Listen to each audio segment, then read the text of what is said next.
반갑습니다.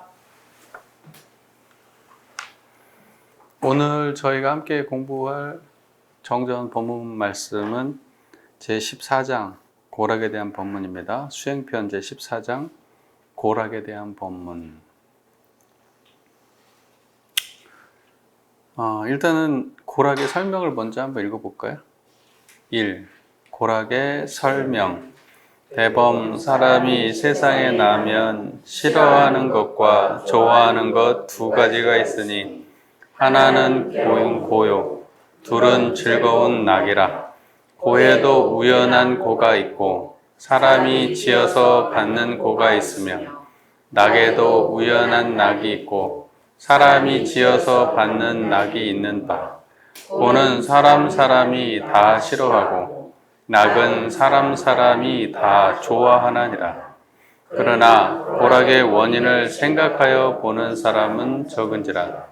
이 고가 영원한 고가 될는지 고가 변하여 낙이 될는지 낙이라도 영원한 낙이 될는지 낙이 변하여 고가 될는지 생각 없이 살지만은 우리는 정당한 고락과 부정당한 고락을 자상히 알아서 정당한 고락으로 무궁한 세월을 한결같이 지내며 부정당한 고락은 영원히 오지 아니하도록 행주자와 오묵동정 간에 응용하는 데 온전한 생각으로 취사하기를 주의할 것이니라. 고락에 대한 본문이 우리가 살아갈 때 좋아하는 것, 싫어하는 것 속에서 살지 않나요? 좋아하는 것, 싫어하는 것에서 사는데 이제 대부분의 사람들은 좋아하는 일만 있었으면 싫은 일은 없었으면 하고 그렇게 살아가잖아요. 그래서 그런데도 불구하고 우리는 좋아하는 일만 있고 싫어하는 일은 없는 그러한 삶을 살기는 어렵잖아요. 그러지 않나요?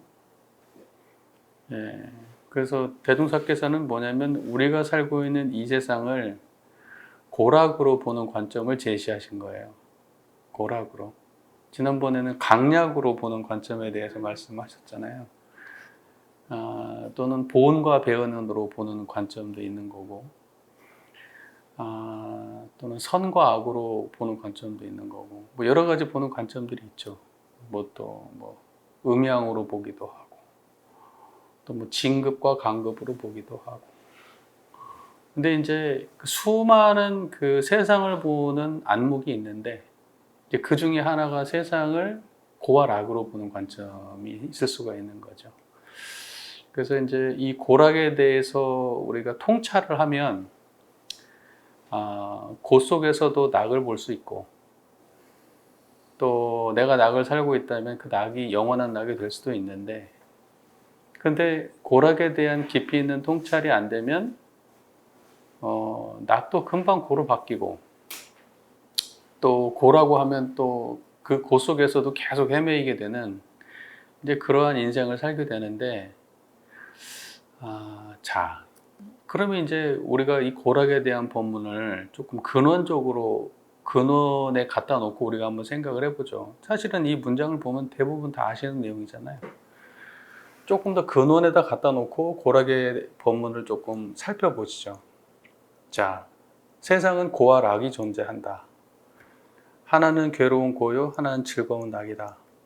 사람이 다 고를 원하고 사람이 다 낙을 원하고 고는 싫어하는데 그렇다고 한다 그러면 고락으로 존재하고 고락으로 변해가는 이 세상을 이런 쌍의 진리 안에서는 유상이라고 하신 거예요? 무상이라고 하신 거예요?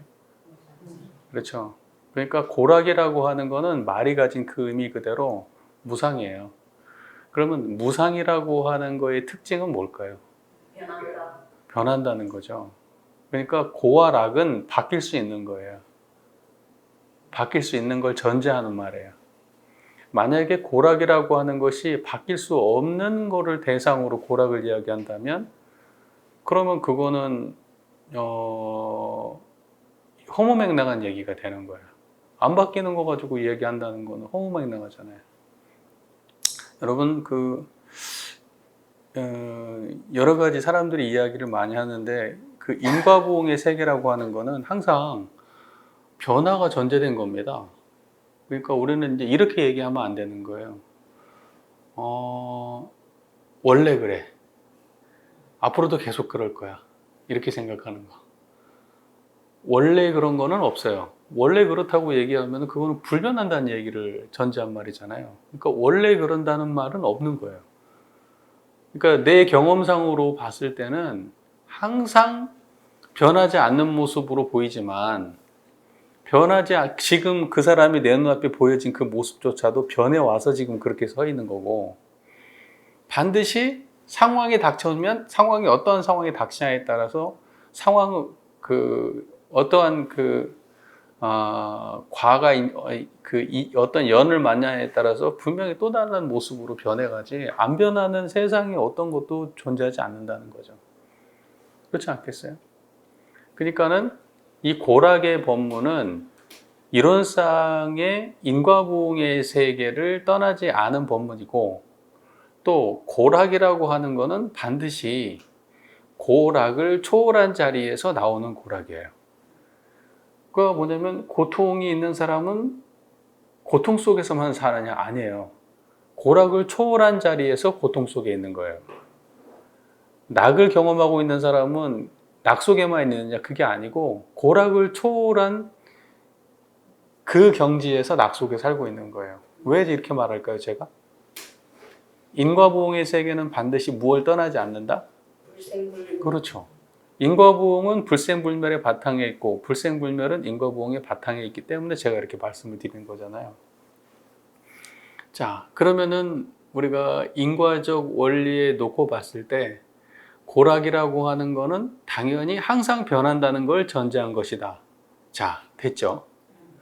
그러면 우리는 고든 낙이든 분명히 어떠한 경험들을 일상에서 수도 없이 하고 살아가는데, 고 속에 빠져 있지도 않고 낙 속에 빠져 있지도 않는 것이 결국 고락의 법문에 대한 핵심 줄기가 아닐까 싶은 생각이 드는데 어떠세요? 맞아요? 불가에서는 보통 고를 얘기할 때 사고 또는 팔고 이렇게 얘기하죠. 그거 잘 아시죠? 사고라고 하는 거는 아니죠. 생로병사. 예, 사고는 네 가지 고통을 얘기하는데 그거는 이제 가장 근원적으로 사람은 생로병사의 고통이 있다고 얘기해요. 그럼 생로병사라고 하는 거는 태어남의 고통이라는 건데, 태어남만 고통이 아니고 사는 게 고통이죠. 그죠? 태어난 놈은 사실 지가 고통스럽다고 여러분 고통스러운 기억 있어요? 태어날 때? 태어날 때 이렇게 거꾸로 들어서 엉덩이 맞았던 기억 있어요? 굉장히 심하게 울었을 텐데 그거 기억이 왜 못하시지? 기억 없으시죠, 잘? 네. 그런데 아이가 나올 때 굉장히 세게 울면서 나오잖아요. 네. 그러니까 엄마 뱃속에서 내가 제일 행복했다가 엄마 배 밖으로 나오는 순간 이제 호흡을 들이마셔야 되고 막 찬 공기를 몸에 대야 되고 고통 속에 이제 빠지기 시작하죠. 이제 많은 사람들이 이제 그걸 고통이라고 이야기를 합니다. 생의 고통이라고. 근데 생의 고통이라고 하는 거는 그것만이 고통이 아니고 사람이 나서 사는 게 다 생의 고통이에요. 그러니까 여러분 이제 공부하느라고 힘드셨잖아요. 그거 고통스럽지 않았어요? 공부를 안 해서 몰라요? 그 다음에 먹는 것 때문에 고통스럽지 않았어요?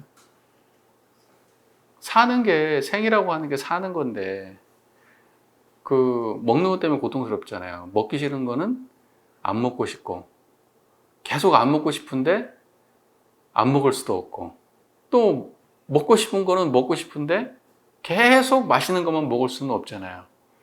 그러니까 맛없는 건 못 먹어서 괴롭고, 맛없는 거는 먹어서 괴롭고, 맛있는 거는 못 먹어서 괴롭고.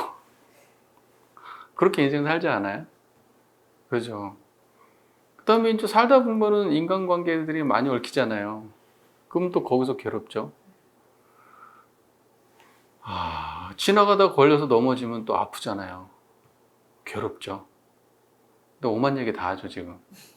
그러니까 여러분의 삶은 고통 속에 있지 않아요?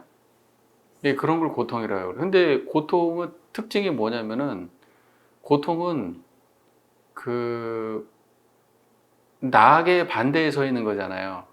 그러니까 뭐냐면 괴로움과 즐거움이라는 거에 반대편에 서 있는 건데, 왜 그러면 그게 자꾸 고통스러울까 생각해 보면은 머물러 있지 않고 항상 변하는 속에서 있기 때문에 고통스럽지 않아요. 그래서 고통이라고 하는 거는 다른 게 고통이 아니고 어떠한 고정한 상태로 머물러 있을 수 없기 때문에 고통스러운 거예요. 계속 변하니까요. 변하지 않으면 고통스러워요. 여러분, 그러니까 예를 들면은 저가 이렇게 군대 있을 때 보초를 쓰면은 그 움직이면 안 되거든요. 이제 한겨울에 나가가지고 보초를 쓰는데, 그러면 이제 다리가 매우 아파요.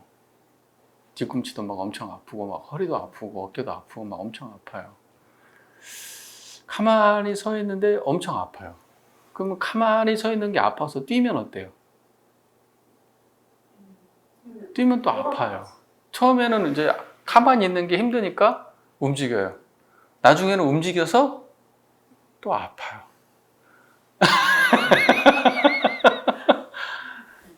이제 힘들다.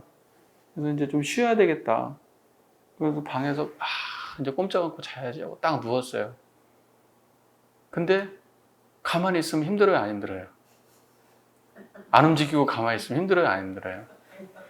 노인들 가만히 있으면 욕창 생기잖아요. 돌아가셔요. 큰 병이잖아요. 가만히 누워 있으면은 그때부터 고통이 오기 시작해요. 이쪽으로 눕잖아요. 조금 있다가 또 고통스러워요. 또 반대쪽으로 눕잖아요. 조금 더 고통스러워요. 잠자다가 푹 자고 깨서 좋은 날도 있는데, 어떤 날은 막 잠을 갖다 꿈자리가 사납다고 하잖아요. 막 안 좋은 꿈을 꾸고 그래가지고 잠을 잘 못 잤어요. 아침이 괴로워요. 그러니까 뭐냐면 우리는 계속해서 변화를 수용하고 변화 속에서 살아야 되는 인생이에요. 멈출 수가 없어요. 멈추면 고통스러워요. 고통스러워요. 쉬는 것도 나는 언제 퇴임하냐 그러고 어떤 분이 그러셔요. 난 퇴임하고 나면 이제 그때 이제 아무것도 안 하고 집에서 푹 쉴란다고 그래요. 실컷 여행 갔다 오고 이제 푹 쉬련다고. 그래가지고 막상 이제 퇴임을 하시고 난 다음에 여행을 갔다 왔는데 한 6개월 갔다 오고 나니까 그것도 힘들어요.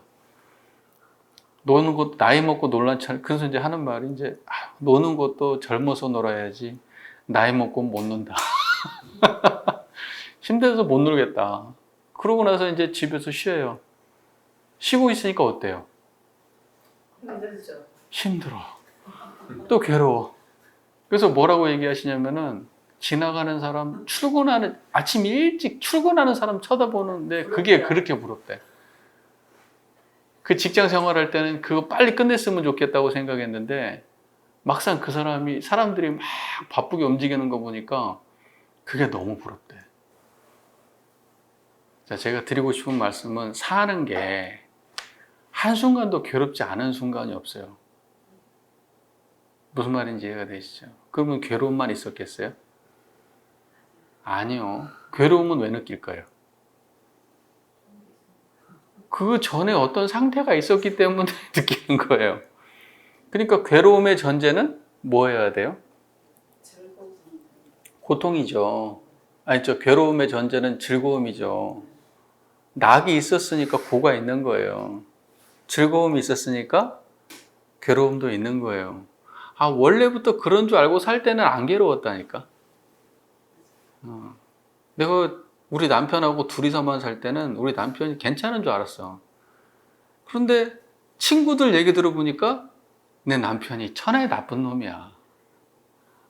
친구들 남편은 더 잘한대. 훨씬 잘한대. 그때부터 고통스러워요. 알면은 또 고통스러워. 비교하면 고통스러워. 그러니까 삶은 그냥 고통의 연속이잖아요. 그죠? 그래서 생이 고통스러운 거예요. 네. 근데 그 고통은 반드시 무엇 때문에 고통스럽다? 그 반대가 있어서 고통스러운 거예요. 그래서 낙이 있어서 그 전에 좋았던 게 있어서 뭔가 안 좋은 상태를 경험하면 고통인데 이 고통을 경험하면서 내가 전에 좋은 상태로 돌아가야지 하고 그 좋은 상태를 계속 유지하면 그럼 행복할까요? 그러니까 보세요. 맛있는 음식을 계속 먹으면 그때부터 맛있어져요, 그게? 아무리 맛있는 것도 가끔 먹어야 맛있지. 계속 먹으면 그때부터 고통스럽죠. 어디가 좋다더라. 나 거기서 살아야지 하고 가면 그 만족감이 영원히 가요? 며칠 가요. 그리고 새 집, 새 차. 내 똥차 이거 언제 바꾸지? 그래가지고 돈 모아가지고 정말 내가 꿈에 그리던 차를 막 샀어요. 그러면 며칠 가요. 그러고 난 다음에 다시 일상이 되고 내 욕망은 다른 데로 또 가요. 또 부족한 걸 찾아내.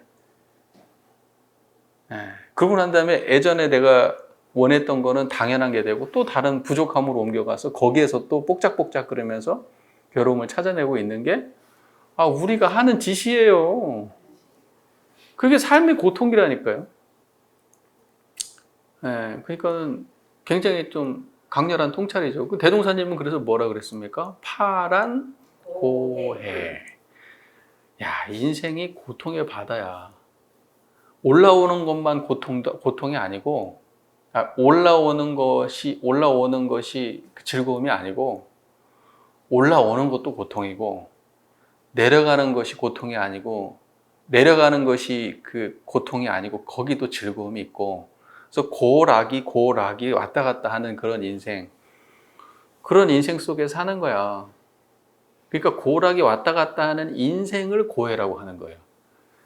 고와 락을 왔다 갔다 해서 끊임없이 만족하지 못하는 우리의 인생을 고라고 하는 거예요. 무슨 말인지 아시겠죠? 만족할 수 없어요. 공부하지 못하는 사람은 이제 이게 공부가 심각하게 문제가 되는 사람은 더 심한 거 이거. 그게 고통이고. 안 늙고 싶은데 안 늙을 수가 없잖아요. 그래가지고 막 여성분들 그거 하잖아요. 안티에이징 화장품 바르잖아요. 절대 안 늙으려고. 그거 하면 안 늙는다고 생각한단 말이에요.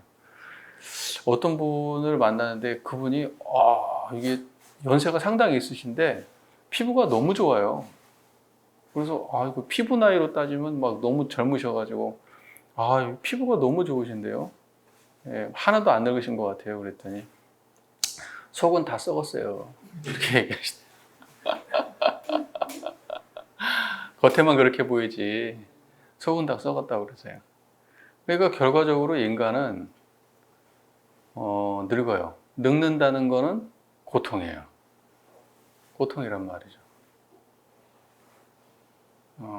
그러니까 이제 늙는 고통을 벗어나기 위해서 별짓을 다 하지만 벗어날 수는 없다는 거. 그래서 이제 보통 늙는 것이 가장 고통스럽게 느껴질 때가 어떨 때가 느껴져요? 젊었을 때는 안 그랬는데 이제 이런 생각하면 고통스럽잖아요. 내가 옛날에는 진짜 철근도 씹어 먹었는데 옛날에는 뭐 이 정도 걸어 다니는 거는 아무것도 아니었는데 이렇게 느낄 때 옛날에는 내 피부가 진짜 장난 아니었는데 이렇게 느낄 때 고통스럽지.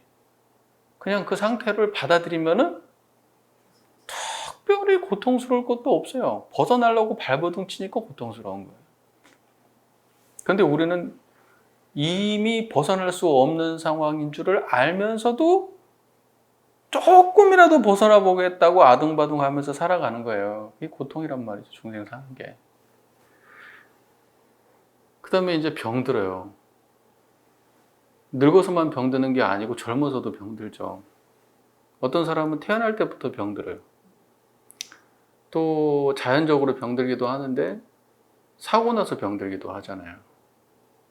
또 자기 습관에 의해서 뭔가를 이제 과불급이 있는 무슨 음식이나 또는 무슨 스트레스를 과하게 받았다든지 하면 또 병들잖아요. 근데 건강하게 살고 싶잖아요. 네. 근데 그게 안 되거든요. 그 고통스러워요. 자, 원하는 대로 안 되는 모든 것은 다 고통스러운 거예요. 근데 급기야는 영원히 살고 싶은데 그게 안 되잖아요. 그래서 제일로 못 믿을 말이 뭐라고 하죠? 노인들 빨리 죽고 싶다는 말. 이번에 저희 장모님 생신이셔가지고 이제 처가 때 가족들이 다 모였어요. 저는 오랜만에 이번에 갔어요. 어떻게 날짜가 그렇게 맞았죠. 이번에 이제 쉬는 날이 저희 교당에서 법회를 쉬게 되니까 겹쳐가지고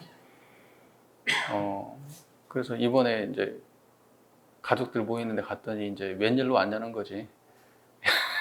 근데 이제 그 중에 한 분이 동서 한 분이 장모님한테 이제 건강히 오래오래 사시라고 이렇게 얘기했더니 화들짝 놀라시면서 그게 좋은 말이냐는 거지. 오래 살아서 못 오게 이렇게 얘기하시거든요. 근데 그 말이 믿어져요, 안 믿어져요? 믿어져. 못 믿어. 못 믿어요. 아니, 보기엔 지진 같지만 못 믿어. 예. 그래서 부처님이 출가하신 가장 큰 성도를 출가하신 이유가 생로병사 문제 해결하려고 출가한 거거든요.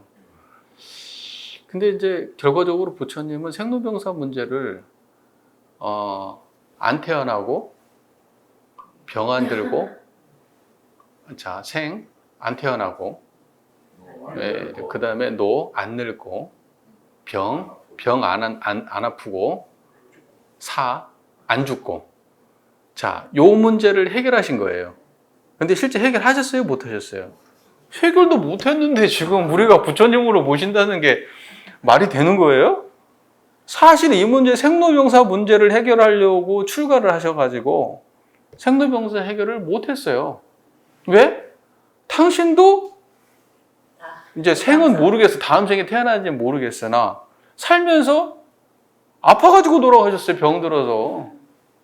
그리고 평생 힘들게 사셨고 수많은 그 사람들한테 시달림도 받으셨고 사촌한테 막 독약까지도 막 먹이고 막 그랬으니까 사촌이 죄받았다라고. 그 이제 살면서 그런 일도 겪었지. 그 다음에 병도 들었지. 그 다음에 이제 늙었지. 그리고 돌아가셨거든. 돌아가셨어요. 그런데 부처님은 이 육신은 그런 모든 걸 겪지만 이것을 다 사실은 해결하신 분이에요. 어떤 방식으로 해결했어요? 방금 이거는 생로병사라고 하는 거는 유상의 세계예요, 무상의 세계예요? 무상의 세계잖아요. 그러면 부처님은 어떤 방식으로 이 생로병사 문제를 해결했겠어요? 자, 나고 죽음이 없는 자리를 깨달았어요. 병들지 않는 자리를 깨달았어요. 늙지 않는 자리를 깨달았어요. 다시 태어나지 않는 자리를 깨달았어요. 그게 뭐예요? 그게 유상자리예요. 그래서 그런 방식으로 그 문제를 해결한 거예요. 그래서 부처님은 고행, 무언가를 고통스럽게 막 함으로써 이 문제를 해결할 수 있다고 생각하지 않고 마음의 깨달음의 경지로 그러니까 뭐냐면 내 육신의 문제는 삶 속에서 받아들이더라도 내 마음의 경지는 초월과 해탈의 경지로 살아가는 거예요. 이제 그걸 보고 중도라고 하는 거예요. 중도를 깨쳤다라고 하는 건 그런 거예요. 그러니까 불생불멸과 인과보응의 양면으로 살아가는 존재가 중도를 아는 존재죠. 그게 원만하게 깨쳤다고 얘기하는 거예요. 자, 이제 이런 면으로 따지면 부처님이 생로병사 해탈을 얻었어요, 못 얻었어요? 얻었죠. 그 사실은 뭐냐면 인생 살면서 괴로움이 많았지만 청정한 자리를 떠나지 않았을 거고, 그 다음에 늙고 병들었지만 항상 청정했을 거예요. 그리고 죽음이 목전에 닥쳤어도 초연하게 받아들이고 가셨을 거라고. 그렇게 생로병사를 해탈하신 거예요. 무슨 말인지 아시겠어요? 그러니까 뭐냐, 생로병사 속에서 생로병사를 해탈하는 것. 이제 이런 걸 보고 고락을 초월했다 이렇게 말하는 거예요. 해탈과 열반을 얻었다. 열반락을 얻었다. 이제 이렇게 이야기하는 거거든요. 자, 그러면 고락이라고 하는 거는 그것과 무관한 얘기일까요? 그것과 관계 있는 얘기일까요? 관계 있겠죠. 자, 사고에 대한 이야기를 했는데 그 다음에 기본 교리가 8고라는 게 있죠. 첫 번째가 뭐죠? 애별리고라고 하죠. 사랑하는 사람하고 영원히 같이 살고 싶으나 결과적으로 사랑하는 사람과 이별해야 돼요. 여러분, 가장 사랑하는 사람이 누구예요? 자식. 손자? 손자 걱정하지 마세요. 손자는 이제 오래 살 거고 이제 내 걱정해야지. 그죠? 근데 여러분들 지금 내 걱정하셔야 되는데 지금 다른 사람 걱정할 때는 아니에요. 그죠? 그러니까 손자가 제일 걱정이고 자식이 걱정이고 부인이 걱정이고 어떤 분은 이제 자녀가 그 몸이 많이 이제 안 좋아요. 장애가 있어. 그래서 어머니가 평생 데리고 살아. 그런 집 은근히 있잖아요. 그런 분들은 정말 눈을 못 감다고 하잖아요. 내가 가면 얘 어떡하냐고. 내가 먼저 가는 게 가장 그분은 두려운 거야. 얘를 놔두고 먼저 가는 상황이.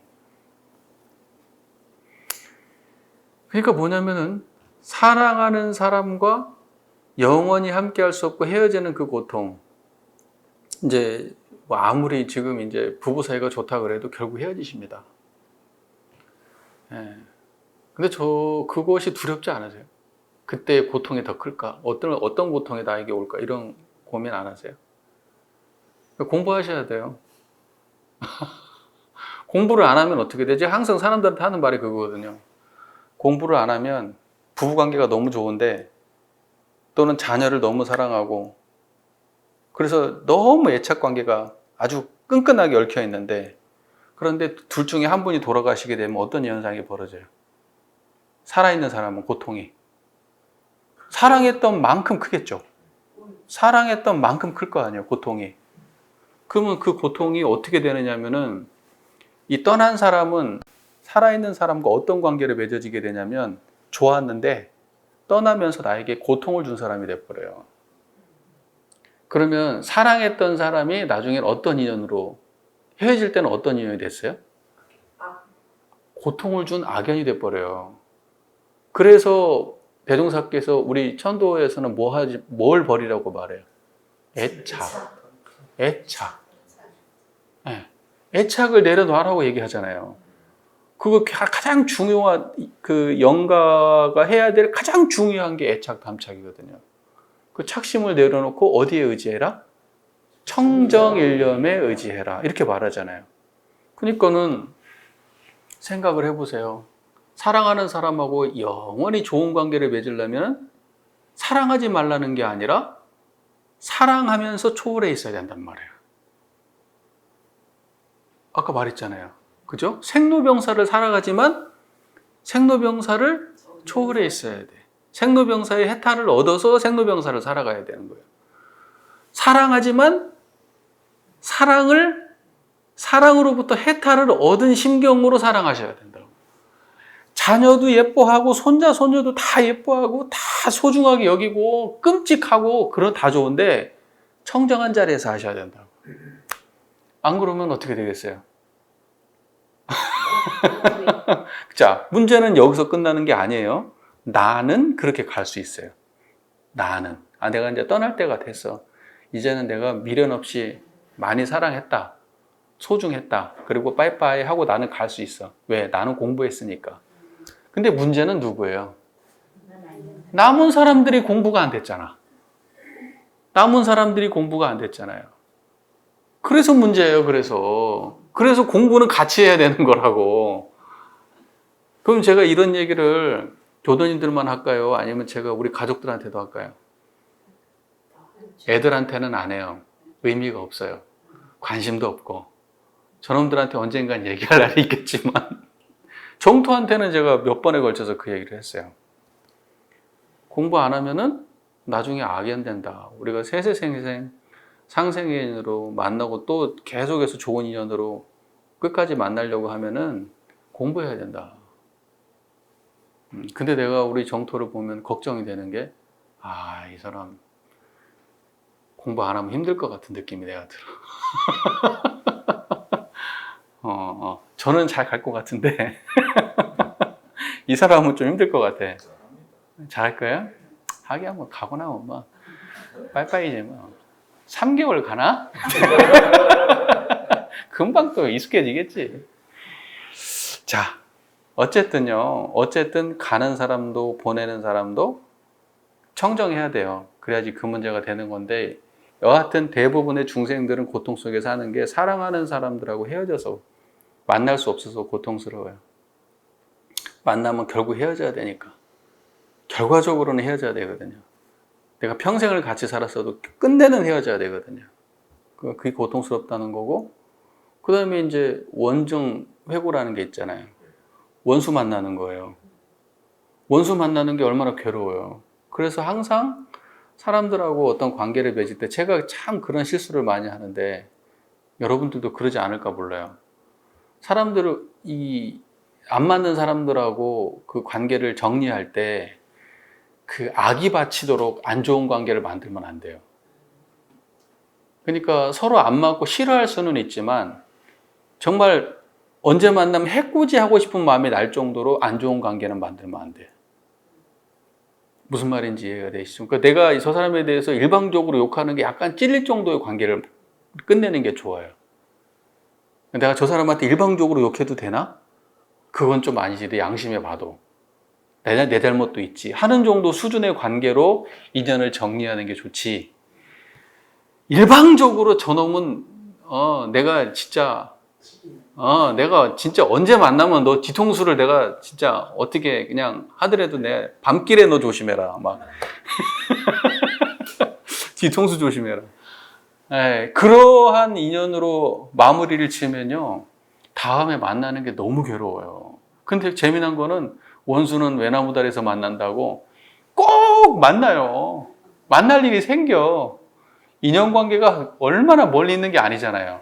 대부분 고만고만한 데서 만났다 헤어졌다 하는 게 우리 인생인데 평생 살고 가도 인연 연락하고 지내는 사람 얼마 안 되고 이름 알고 지내는 사람 몇 안 돼요. 수많은 사람을 만나고 다녀도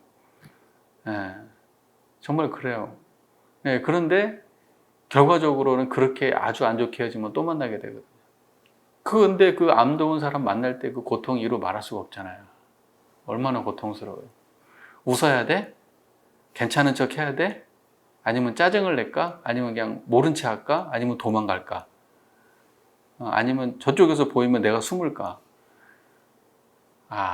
괴롭죠. 괴로워요. 그 다음에 또 뭐가 있죠? 구부 듣고. 뭔가를 구하는데 얻을 수 없어요. 저도 뭐 큰 집에 살고 싶어요. 큰 차 타고 싶고 세계 여행도 가고 싶고 얼굴도 막 훨씬 더 잘생겼으면 좋겠고 키도 훨씬 컸으면 좋겠고 그랬으면 좋겠는데 그거 돼요 안 돼요? 여러분이 얻는 거 하나라도 제대로 얻을 수 있어요? 다? 어느 정도까지는 되지만 그 이상은 안 되잖아요. 여러분이 우리가 만족하는 정도 수준까지는 다 얻을 수가 있어요? 없어요? 대부분의 사람들은 자기가 만족하는 수준 이하에서 만족하고 사는 거지 내 욕심껏 취할 수는 없는 거예요. 그러니까 그게 고통스러워요. 고통스럽잖아요. 그 다음에 뭐 있죠? 오음성고. 색성향 미촉법이라고 하는 오온으로 우리 인간은 만들어졌다는 거예요. 근데 오온은 내가 아니에요. 색성향 미촉법은 내가 아니에요. 뭔 말인지 이해가 되셔요? 그러니까 내가 아닌 색성향 미촉법을 나로 살면서 생기는 수많은 고통들이 있는 거예요. 우리는 몸뚱아리가 난 줄 알지만 몸뚱아리는 내가 아니고 느낌이 난 줄 알지만 느낌도 내가 아니고 생각이 난 줄 알지만 생각이 나도 아니고, 판단이 난 줄 알지만 판단이 나도 아니고, 그 다음에 지식이 난 줄 알지만 지식이 내가 아니고, 인간관계가 난 줄 알지만 그것도 내가 아니고, 또는 어떤 의식 활동이 난 줄 알지만 그것도 내가 아니야. 그것이 모여서 난 줄 알지만 내가 아니라니까요. 그러니까 우리는 나 아닌 것을 나로 착각하는 고통 속에 살아요. 자, 고통은 이 정도 얘기를 하죠. 여러분 뭐 할 때 행복해요? 각자 행복한 기점이 있지 않아요? 근데 그 행복 오래 안 가죠. 네. 보통 우리가 행복이다 이렇게 얘기하면 만족감을 행복이라고 하거든요. 그러니까 만족감이 없으면 불행하고 만족감이 있으면 행복해요. 예를 들면은 인연관계에 있어서 내가 좋은 사람을 만나고 싶잖아요. 왜 그래요? 그 사람이 있으면 만족감이 있어요. 그런데 싫은 사람은 안 만나고 싶죠. 왜? 그 사람 만나면 마음에서 불만족한 마음이 자꾸 올라오잖아요. 그리고 내가 어떤 위치에 올라오고 싶다. 그럼 그만큼 성취되면 만족감이 있는데 거기 안 되면 불만족감이 있죠. 근데 그것을 얻었어요? 근데 끝이 없다는 거죠. 그래서 우리는 계속 만족과 불만족 사이를 사는데 만족감은 영원히 얻으면 또 멀어지고 얻으면 또 멀어져요. 그래서 그 노래도 있잖아요. 손가락 사이로 빠져나가. 뭔가 이렇게 쥐었다고 생각했는데 손가락 사이로 다 빠져나가요. 물을 이렇게 뜬다고 떴는데 어느 순간 보니까 다 빠져나갔어요. 손가락 사이로. 그러니까 그게 우리가 사는 인생이라서. 자, 그러면 이제 이렇게 해봅시다. 고통이라고 하는 줄 알았는데 내가 무언가를 성취하는 그 과정은 고통스러움이 있었어요? 없었어요? 있었어요. 직장 생활 고통스럽지 않아요? 고통이 있어요. 만족만 있겠어요? 고통도 있겠죠. 제 시간에 나가야 되고 그 다음에 그 안에서 인간관계 조율해야 되지, 막 일 같은 것도 막 산발적으로 나면 그거 처리해야 되지, 막 고통스럽잖아요. 근데 고통만 있던가요? 아니면 고통 속에 만족감도 같이 있나요? 같이 있잖아요. 근데 그 비율은 사람마다 다르잖아요. 만족감과 그 불만족감의 비율, 그러니까 고와 락의 그 비율은 사람마다 다르지만 비율이, 예를 들면 만족감의 비율이 높으면 그걸 그 사람은 낙 생활을 하는 사람이라고 말하고, 고통스러움이 더 많으면 그거는 이제 그 괴로운 생활을 하는 사람이에요. 그 즐거운 생활을 하는 사람과 괴로운 생활을 하는 사람은 절대적으로 즐거운 생활과 절대적으로 고통스러운 삶이 있는 게 아니라 항상 비율적으로 즐거움이 조금 더 많고 즐거움의 비중을 더 많이 두고 생각하고 판단하고 사는 사람이 낙 있는 삶을 사는 사람이고, 똑같은 환경에 처했어도 그 똑같은 환경 속에서 불만족함을 더 많이 느끼는 사람은 고통 속에 사는 사람이에요. 무슨 말인지 이해가 되시잖아요. 그러니까 절대적으로 인간 세상을 살아갈 때 고락이라고 하는 것이 절대적으로 정해져 있는 수치가 있다라고 생각하면 그건 오산이에요. 그런 거는 없어요. 그러면 무엇에 따라서 고락이 결정될까요? 무엇에 따라서 그 사람이 즐거운 생활과 괴로운 생활을 하는데, 그 즐거운 생활, 다시 말해서 고락을 나누는 가장 근본적인 것이 무엇이냐면 심신작용이에요. 심신작용. 그래서 심신작용을 어떻게 하냐에 따라서 그 사람이 고생활을 많이 하는지 낙생활을 많이 하는지가 정해지는 거예요. 자, 그러면 이제 한번 스스로도 돌아보시죠. 나는 고생활을 많이 하는지 낙생활을 많이 하는지. 심신작용이라고 하는 거는 생멸심이에요? 불생불멸심이에요?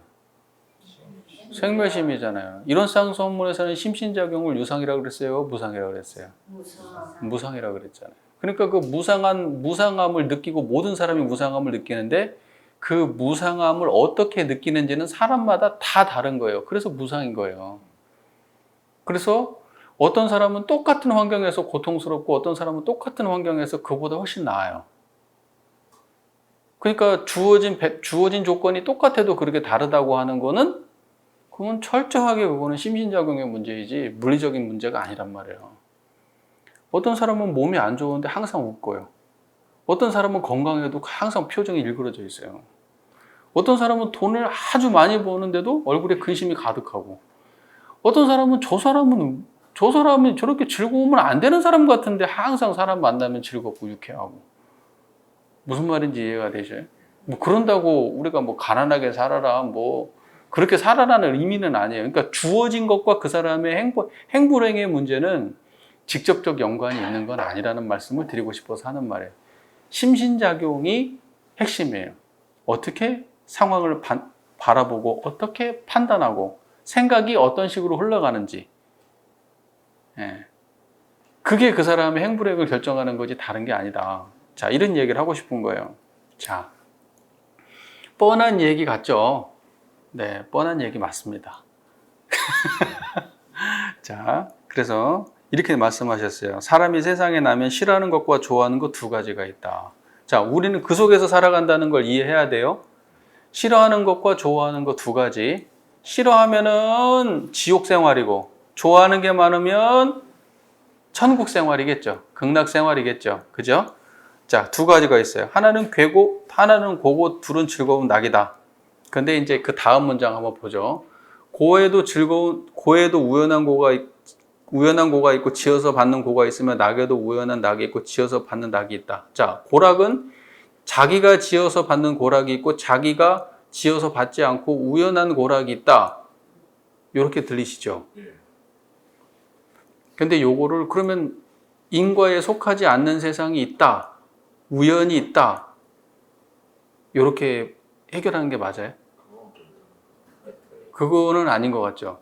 네, 그거는 아닌 것 같죠? 그러면 이제 우리가 요거를 갖다가 다 포괄해서 이해하려면 이렇게 이해하면 돼요. 자, 고락이 있는데, 내가 지어서 받는 고락은 내 심신작용의 결과물로 받는 고락이에요. 그러면 그거는 어때요? 내가 아는 고락이요, 모르는 고락이에요? 아는 고락이죠. 왜냐하면 내가 심신작용을 해서 받아들이는 거니까 아는 고락이에요. 그런데 우연히 돌아오는 고락이 있어요. 우연히 돌아오는 고락은 왜 우연이라고 말할까요? 안 지었는데 왔어요? 그러니까 전혀 내가 짓지 않았는데 심신작용과 무관하게 나한테 온 고락이에요? 인식하지 못하는. 네? 자, 문제는 이거예요. 우리의 심신작용을 아는 수준이 생각보다 너무 낮아요.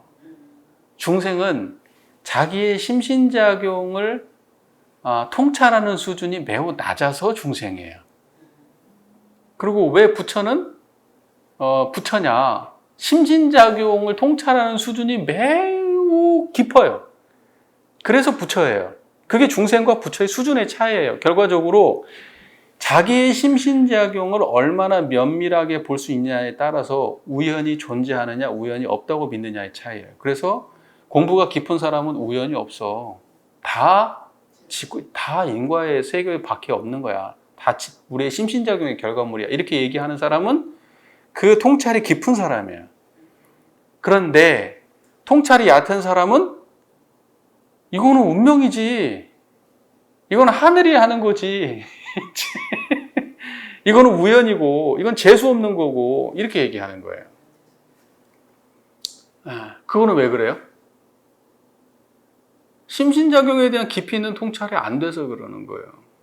자, 그러면 이제 조금 더 들어가 보죠.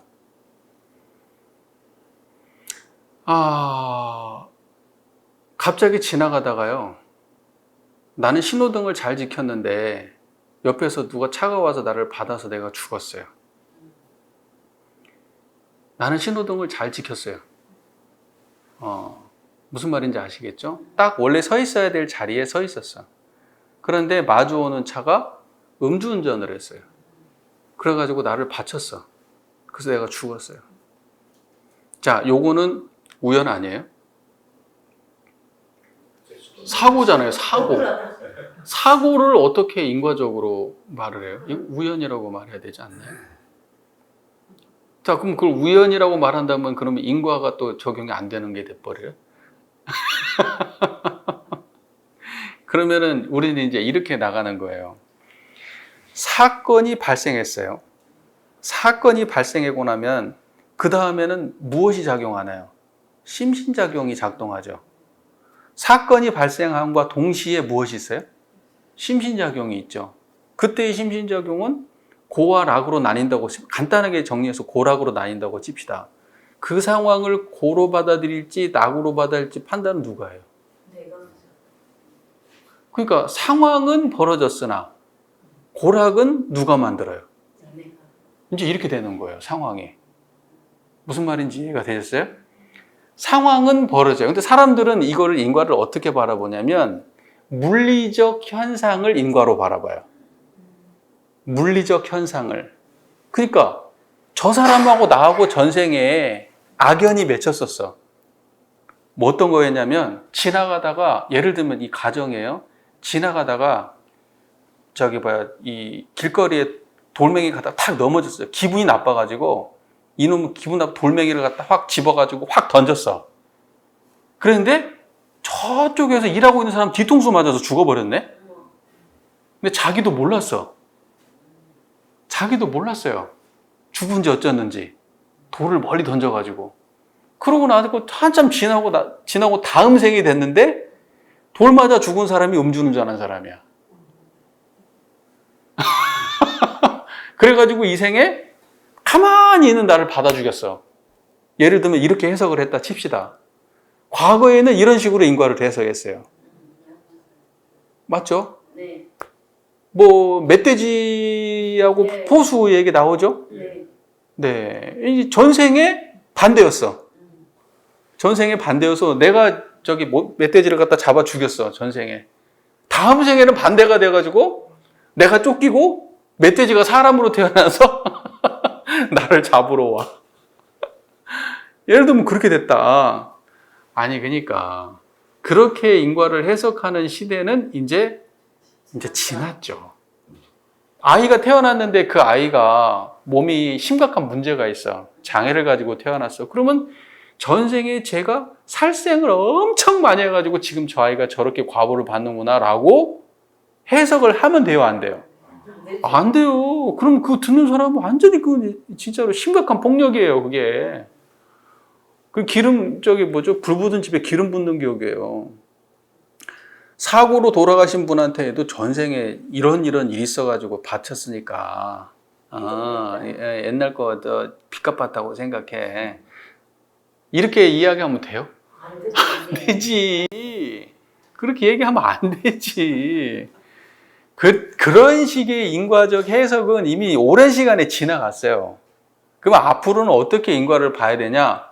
물리적 사건은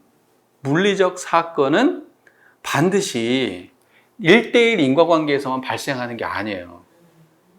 물리적 사고는. 세월호가 바닷속에 가라앉았어요. 예? 그 사람들이 전생에 한꺼번에 그 아이들이, 그 단원고 애들이 한꺼번에 담합을 해가지고 어디 사람들 갖다 몰살시킨 애들이에요? 전생에? 근데 걔네들이 우연찮게 단원고로 다 모여가지고 그 배를 탔어. 그리고 그 배에서 도망친 선장은 걔네들한테 빚진 사람이에요? 걔네들 몰살시켜야 되는 사람이에요? 아니, 그런 거 아니라고요. 모든 사람들이 한 번씩 눈 감고 한 번씩 모른 채 했던 일들이 어딘가에 뭉쳐가지고 사건이 된 거예요. 그 사람이 그 시간대에 운전을 하고 있었던 거는, 그 음주운전을 하고 있었던 그 상황은 그 사람이 음주운전을 할 수밖에 없는 어떠한 사회적 상황들이 모여서 그 사람이 그 행위를 한 거예요. 그렇게 인과를 따지고 해야죠. 그러고 나서 그 사람이 사고를 냈어요. 그리고 나는 갖다가 그런 문제를 당하고 이 사람은 그걸로 인한 과보를 또 받게 될 거예요. 무슨 말인지 이해가 되시잖아요. 근데 그때의 거기 상황을 전생의 일로 끌고 가서 이야기하면 안 되고 이제는 어디로 확장돼서 나와야 되냐면 이 사회의 문제로 나와야 돼. 그리고 이렇게 돌아봐야 돼요. 나도 어딘가에서는 불의한 곳에서 눈을 감지 않았을까? 정당하지 못한 행위를 하지 않았을까? 지나가는 사람이 저 사람을 보고 저 나쁜 놈이다 이렇게 얘기하기에 앞서서 내가 나를 돌아보고 나도 저런 상황이 됐으면 저러지 않았을까? 이렇게 생각해 볼 수 있는 시대가 되어야 된다는 거죠. 앞으로 인간은. 그리고 그러한 것들이 어딘가에 모여가지고 세상에 고름으로 튀어져 나오는 거예요. 하나씩 하나씩 터져 나오는 거예요. 그러니까 그러면 이제 어떻게 그러면 인간을 바라볼 거냐? 인간은 사생의 심신작용의 결과물로 받아들여야 돼요. 자, 차가 지나갔어요. 그리고 나는 서 있었는데 이 사람이 와서 나를 받아서 내가 죽게 됐어요. 내가 이제 지금 심각한 문제를 당했어요. 그래서 내가 죽게 됐어요.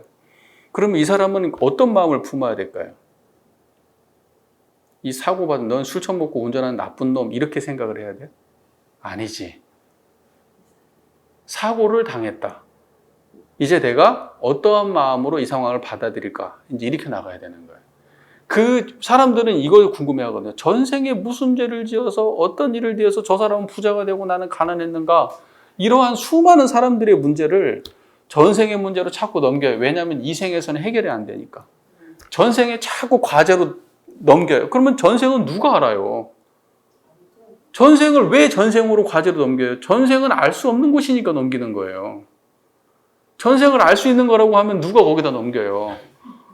어차피 모를 거니까 거기다 넘기는 거라고요. 떠넘기는 거예요. 과거에. 그래야 지금의 문제를 받아들일 수가 있으니까. 근데 그거를 그렇게 받아들이는 태도를 이제 내려놔야 된다는 얘기예요. 사건이 발생됐으면 지금 심신작용을 바라봐야 된다는 거예요. 무슨 말인지 이해가 되시죠? 그래서 이걸 과거로 갈 거 없이 내가 지금 사고를 당했다. 저 사람도 안 좋은 의도로 나한테 받은 건 아니야. 나를 받으려고 일부러 나한테 그런 건 아니야. 그리고 그 사람도 인생이 이제 괴로운 일만 남은 인생 아니냐. 애처로운 마음도 되고. 그러고 난 다음에 내가 만약에 그래서 불구가 되었다. 그러면 이제 이걸 받아들이고 어떻게 살아가지? 이제 이렇게 고민하면서 자기 삶을 수용하고 받아들이고 거기서 어떻게 하면 잘 살까 고민하고 그렇게 해야 되는데 거기서 이제 원망으로 빠져들어간다? 그러면 이제 낙 있는 생활은 물 건너가는 거예요. 제가 지금 굉장히 극단적 상황을 예를 들어 설명하는 거예요. 병원에 가가지고 진료를 받았는데 별거 아닌 줄 알았는데 자식이 죽어버렸어. 진료를 잘못해가지고 진단을 잘못했거나 아니면 간단한 시술인 줄 알았는데 이 사람들이 의료적 실수를 해가지고 사람이 죽었네? 그러고 난 다음에 그 처벌을 받겠죠? 뭐 안 받을 수도 있겠지? 근데 중요한 거는 뭐냐면 그러한 상황을 닥친 내가 이걸 어떻게 받아들일 거냐, 그 이후에. 심신작용을 여기에 대해서 어떻게 할 거냐. 일로 나가야 된단 말이에요. 그러니까 제가 하고 싶은 이야기는 뭐냐면 세상의 모든 것, 내 고통과 나의 고락을 좌우하는 거는 나의 심신작용의 문제이지 상황이 있지 않다. 극단적인 예를 들어서 지금 말씀드리는 거예요. 무슨 말인지 이해가 되시잖아요. 그러니까 세상에 어떤 사람들은 진짜로 하반신이 없이 태어난 사람도 있어요. 하반신이 없이. 근데 또 어떤 사람은 몸이 건강하게 태어났는데 집안도 건강한데 집안도 좋고 모든 게 다 좋아서 잘난 사람도 있어요. 네. 그리고 평생을 아쉬운 거 없이 행복하다 살다 가는 사람도 있어요. 어떤 사람은 아주 안 좋게 나온 데다가 부모님도 안 좋고 막 모든 환경이 안 좋아서 평생을 괴롭게 살다 가는 사람도 있어요. 그래서 뭐라고 얘기하냐면은 수도인들은 이생에 나와가지고 이생의 고통을 한꺼번에 몰아서 받을 수 있대요. 그러니까 그것도 지혜 있는 사람이 그렇게 할 수 있대요. 네, 그래서 많은 사람들이 너무 저 사람 인생이 비참하다고 하는데 막상 보면 그 사람은 그것으로 수도 없이 많은 갚아야 될 거를 한 방에 처리하고 가는 거라고. 오히려 시원하게. 근데 그것은 실제로 그것이 그러하다 이렇게 받아들일 수도 있지만 저는 그러한 신법으로 그 상황을 대하라고 말씀하신 것 같아요. 그래서 우리가 어떠한 상황이 닥치면은 심신작용의 판단 안에서 이해되고 받아들여서 인과적으로 이해되는 부분도 있지만 그렇지 않고 아무리 생각해도 인과적으로 답이 안 나온다 그러면 내가 전생의 빚으로 알고 담담히 받아들이고 그러고 난 다음에 이제 다음 생각으로 넘어가야 되는 거죠. 새로운 업을 짓지 않는 거죠. 악업을. 그게 이제 우리가 이야기하는 그 미래적인 인과 법문이라고 저는 생각하거든요. 그러니까 이제 과거까지 끌어오지 말고 지금 당장 벌어진 사건에 대해서 지금 당장 심신작용을 바르게 해서 새로운 인과를 개척하는 일을 해야 된다. 그리고 나에게 어떠한 사건이 주어지면 나의 심신작용이 그전과는 매우 달라질 수 있는 그런 계기가 주어진 것이기 때문에 우리는 그 순간의 심신작용을 통해서 굉장히 성장한, 그 고통을 통해서 굉장히 성장한 인생이 될 수도 있다. 그렇게 말씀을 드리고 싶은 거죠. 어찌 보면 평탄한 인생을 살다 가는 사람 평생 복을 다 쓰고 가는 사람일 수도 있어요. 오히려 이 생에 굉장히 고통을 받는 사람이 이 생에 실제로는 굉장히 깊은 수행을 하고 가는 사람일 수도 있어요. 그러니까는 세상은 불공평하다고 하고 뭐 불공정하다고 하고 막 이렇게 이야기하지만 그거는 3세 인과를 모르고 하는 말이다라고 얘기하거든요. 3세 인과를 알면 그렇게 말 못한다. 그러니까 우리가 이해되지 못하는 거는 전생의 일로 밀어버리더라도 중요한 거는 그게 중요한 게 아니라 상황을 수용하고 앞으로의 어떻게 심신작용할 건지를 고민하는 게 그게 본질이다 라는 거죠. 자, 여기까지 정리가 잘 됐죠? 네. 이거를 받아들이고 안 받아들이는 거는 각자가 알아서 해야 될 일입니다. 또 인과 하나 확실한 거는 근데 인과를 지금 이 시기에 우리가 살고 있는 이 삶에서 이해 안 되는 거를 전생으로 넘기는 거는 올바른 인과 해석은 아닌 것 같아요. 제가 볼 때. 그건 좀 고민해 봐야 될 문제 같아요. 그래서 고는 사람이 다 싫어하고 낙은 사람이 다 좋아하나. 그러나 고락의 원인을 생각해 보는 사람은 적다 그랬어요. 왜 누구는 고통스럽고, 왜 이 고통의 원인이 뭐고, 왜 이 즐거움의 원인이 뭔가, 이런 거를 고민하면서 사는 사람은 별로 없는 거예요. 이건 다시 말해서 뭐냐면, 자기의 심신작용을 면밀하게 보고 지혜를 얻는 사람이 별로 없는 거예요.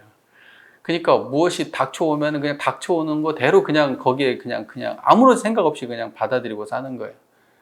좋은 일 오면 그냥 좋은 일 왔구나 그냥 그러고 사는 거예요. 안 좋은 일 왔구나 뭐 안 좋은 일 왔구나 그러고 사는 거예요. 근데 좋고 안 좋은 일이 왜 왔는가는 생각 안 해보는 거예요. 그러니까 지혜가 안 쌓여요. 지혜가 안 쌓이니까 고락에 끌려다니는 인생을 사는 거예요. 지혜가 쌓였으면 한 낙에서 고로, 고는 없애고 낙 중심으로 살아가고 또 낙이라도 영원한 낙이 될 수 있도록 그렇게 살겠죠, 인생을. 근데 지혜가 안 쌓여요. 왜? 고의 원인과 낙의 원인을 깊이 있게 고찰하질 않아. 그런 일 있으면 그냥 그런가 보지 하고 그냥 막 그때 웃고 기쁘고 즐겁고 행복하고 그냥 그렇게만 느끼고 그냥 보내버리는 거예요. 그런 모든 순간들을. 근데 어떻게 왔는지 곰곰이 생각하고 자기 삶의 지혜로 삼아야 되는 거거든요. 또 나만 그렇게 보면 되는 게 아니라 타인의 삶도 그렇게 봐야 되거든요. 저 사람은 어떻게 해서 저렇게 낙 있는 생활을 하는가? 저 사람은 어떻게 해서 저렇게 고통스러운 생활을 하는가? 그걸 끊임없이 관찰하고 자기 삶에 이렇게 배움을 얻어야 되는데 그런 공부가 없는 거예요. 여러분 그런 공부 하세요? 저는 하는데 여러분 안 하세요? 행복하잖아요. 예를 들면 행복해. 왜 행복한가? 이런 고민 안 해보세요? 그러니까 왜 불행한가? 이런 고민 안 해보세요? 예를 들면은 지금 뭐 손자를 만났어요. 그럼 손자 만나면 행복하잖아요. 왜 손자를 만나면 행복한가? 이런 고민 안 해봐요? 해봐야죠. 그런 고민들을 계속 해야지 자기가 아는 거예요. 자기가 어떤 업을 짓고 사는지를 아는 거예요. 그래야 지혜로워지는 거거든요. 계속 고민해 보세요. 어떤 사람하고 다퉜어? 어떤 사람하고 문제 생겼어? 그러면 고민해 보는 거예요. 아, 왜 이 사람하고 싸우게 됐을까? 왜 이걸로 인해서 고통스러울까? 아, 이제 어떤 경우는 풀렸어. 아, 어떻게 해야지 이렇게 풀리는 걸까?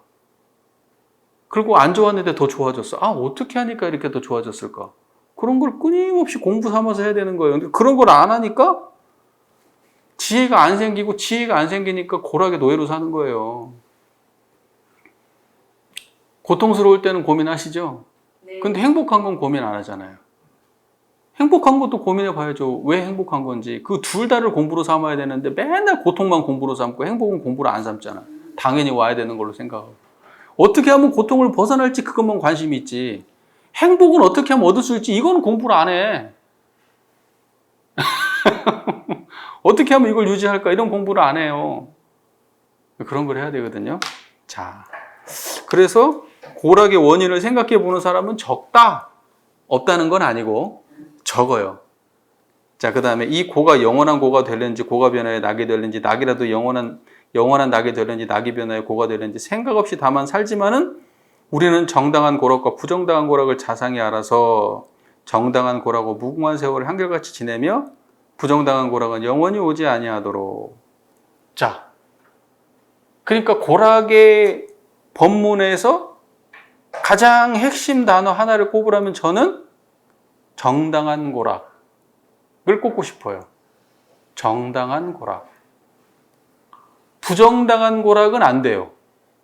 정당한 고락은 돼요. 그러면 고와 락이 다 정당한 고락이어야 돼. 이건 다시 말해서 고라고 하더라도 정당하면 취해야 되는 거예요. 이해가 되세요? 정당하면 고통도 취해야 돼요.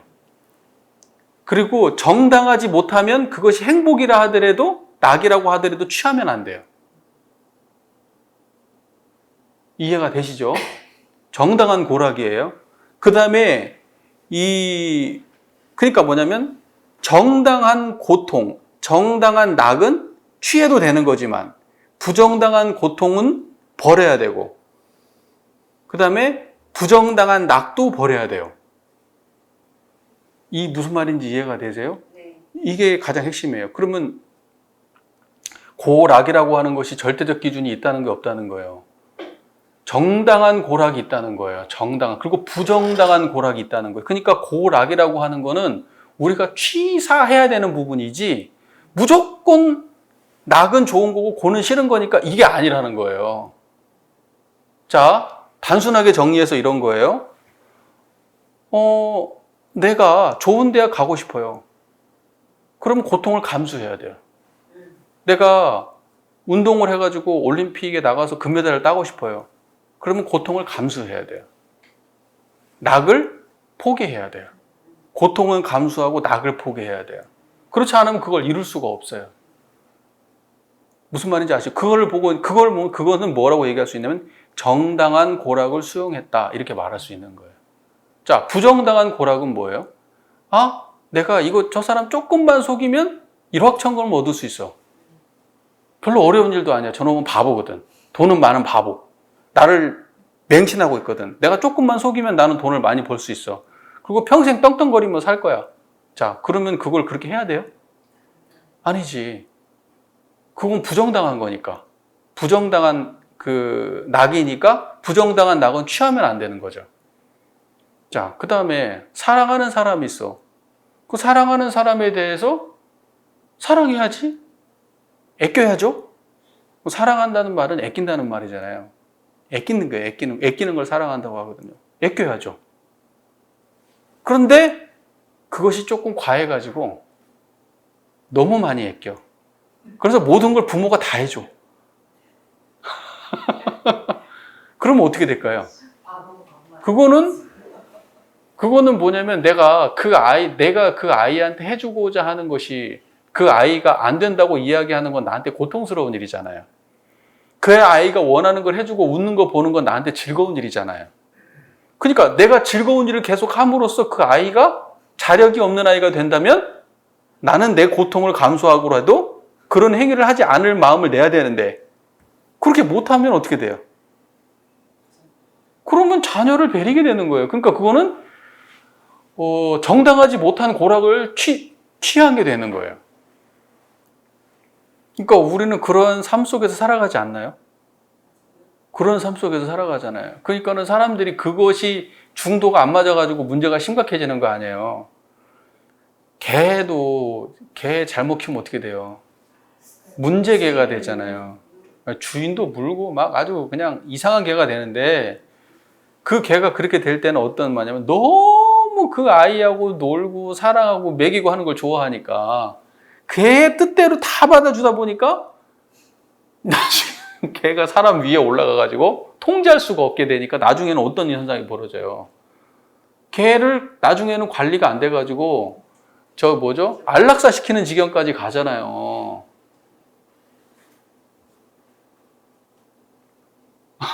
버려버리든지. 그러니까 그게 뭐예요? 자기 행복은 추구했어. 자기 만족감대로 했어. 자기 욕망대로 했어. 자기 편한 대로 했어. 그랬는데 결과는 어때요? 안 좋잖아요. 걔도 안 좋고 사람도 죄 짓게 되고 큰 죄 짓게 되고. 그러니까 우리는 항상 이러한 사이에 놓여 있다고 봐요. 그러니까 이건 상당히 깊은 통찰이라고 생각하거든요. 우리는 항상 이러한 상태에 놓여 있어요. 항상 어떤 상황이나.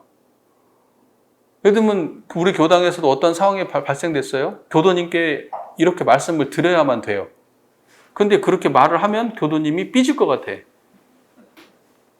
그러면 내가 안 하는 게 편해요? 하는 게 편해요? 안 하는 게 편해요. 안 하는 게 편해요. 그런데 안 하면은 어떻게 돼요? 안 하면은 그분의 인생도 안 좋아질 거고 교당도 분위기가 안 좋아질 거니까 내가 반드시 얘기를 해야 될 상황이라면 얘기해야 돼요. 불편하고 힘들지만 얘기해야 돼요. 무슨 말인지 아시겠죠? 그 고통은 감수해야 되는 거예요. 그 고통은 윗자리에 올라가면 책임질 일이 많잖아요. 근데 가만히 웃는 표정하고 점잖게 앉아있고 시간 지나고 박수 받고 나올 수도 있어요. 근데 그렇게 하면 조직이 건전하고 살아있게 됩니까? 아니면 그런 사람들이 여러 번 거쳐가면 그 조직이 망합니까? 망하죠. 그런 조직은 망하게 돼 있어요. 그러면 어떻게 해야 돼요? 안 좋은 소리도 들어야 돼요. 안 좋은 소리도 들어야 됩니다. 근데 그거는 너무 힘든 일이거든요. 그게 특히 종교인이라면 더 힘들어요. 종교인들이 제일 무서워하는 게 뭐예요? 명예예요, 명예. 명예가 실추되는 걸 제일 무서워해요. 종교인이. 그런데 내가 어떠한 이렇게 하는 것이 교단을 위한 일이라고 그 행위를 했는데 많은 사람들이 내 본의를 몰라주고 나를 욕해요. 다 설명할 수도 없잖아요, 일일이. 근데 그럼에도 불구하고 그렇게 해야 교단이 훨씬 더 짱짱하고 건강하게 갈 수 있다. 그러면 그 노력을 해야 되잖아요. 그런데 욕 들을 게 두려워서 안 해요. 그러면 그 사람은 부정당한 고락을 취한 거예요. 무슨 말인지 이해가 되시죠? 그래서 우리는 항상 우리의 삶은 정당한 고락과 부정당한 고락 사이의 선택의 기로에 놓여 있는 거예요. 자, 취사의 문제예요. 취사. 이 세상이 지금 우리가 살고 있는 우리 이 세상이 대동사께서 볼 때는 굉장히 심각한 문제가 있는데, 모든 사람들이 뭐냐면 그 공익에 대해서 깊이 있는 통찰과 행위가 없다, 이렇게 보신 거거든요. 그건 어떤 얘기냐면은 공익에 대한 통찰은 뭐냐면 내가 조금 양보하고 희생함으로써 우리 모두에게 이익이 되는 길을 택하는 거예요. 그게 공익심이거든요. 그런데 내가 그 조금이라도 양보하지 않으면은 모든 사람들이 계속 안 좋은 상황으로 갈 수밖에 없는데도 나는 그거 양보를 못 하겠어. 나는 손해보는 거 정말 죽기보다 싫어. 이렇게 생각하는 사람들이 많은 세상은 정말 안 좋은 세상 아니에요? 살기 힘든 세상이고 각박한 세상이라고 하잖아요. 그런데 자기가 조금 손해보더라도 많은 사람들이 이익이 된다면 기꺼이 그렇게 하시라고. 기꺼이 그렇게 하자고. 국가에서 어떤 정책을 하는데 이것이 다음 세상에 도움이 돼. 나한테는 지금 피해가 보는데 다음 세상에 도움이 돼. 그럼 그렇게 하시자고. 나한테는 지금 젊은 사람한테는 손해가 되는데 노인분들한테 굉장히 도움이 되는 일이야. 그러면 우리가 좀 양보하자고. 저분들이 그동안 애썼으니까. 이렇게 되는 사회가 되면 얼마나 아름답겠어요. 그게 공익심이거든요. 공익심. 자기 사익만 챙기는 게 아니에요. 그러면 어떤 것이 고락을 수용하는 태도인가? 그러니까 뭐냐면 정당한 고락을 취하고 부정당한 고락을 버리는 사람은 고락으로부터 자유로운 사람이 그렇게 할 수 있는 거예요. 고락에 집착한 사람은 정당한 고를 반드시 취할 수가 없어요. 부정당한 고락을 취하게 돼 있어요. 자, 고락을 초월하지 않으면 정당한 고락을 취사할 수 없다.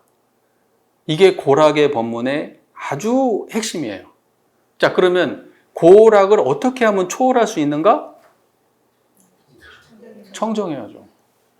청정해야죠. 일상이 청정해야죠. 그럼 이제 마지막에 이렇게 됐잖아요.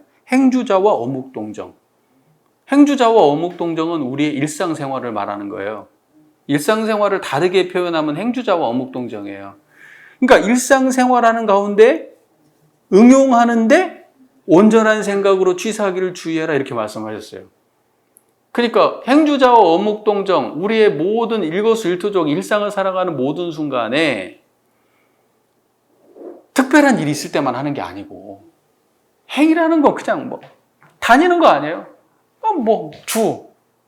좌 앉아 있고 누워 있고 말을 하거나 말을 안 하거나 그 다음에 움직이거나 가만히 있거나 어떤 상황이 되었든 간에 모든 상황을 할 때 우리가 육근을 작용할 때 그게 응용할 때잖아요.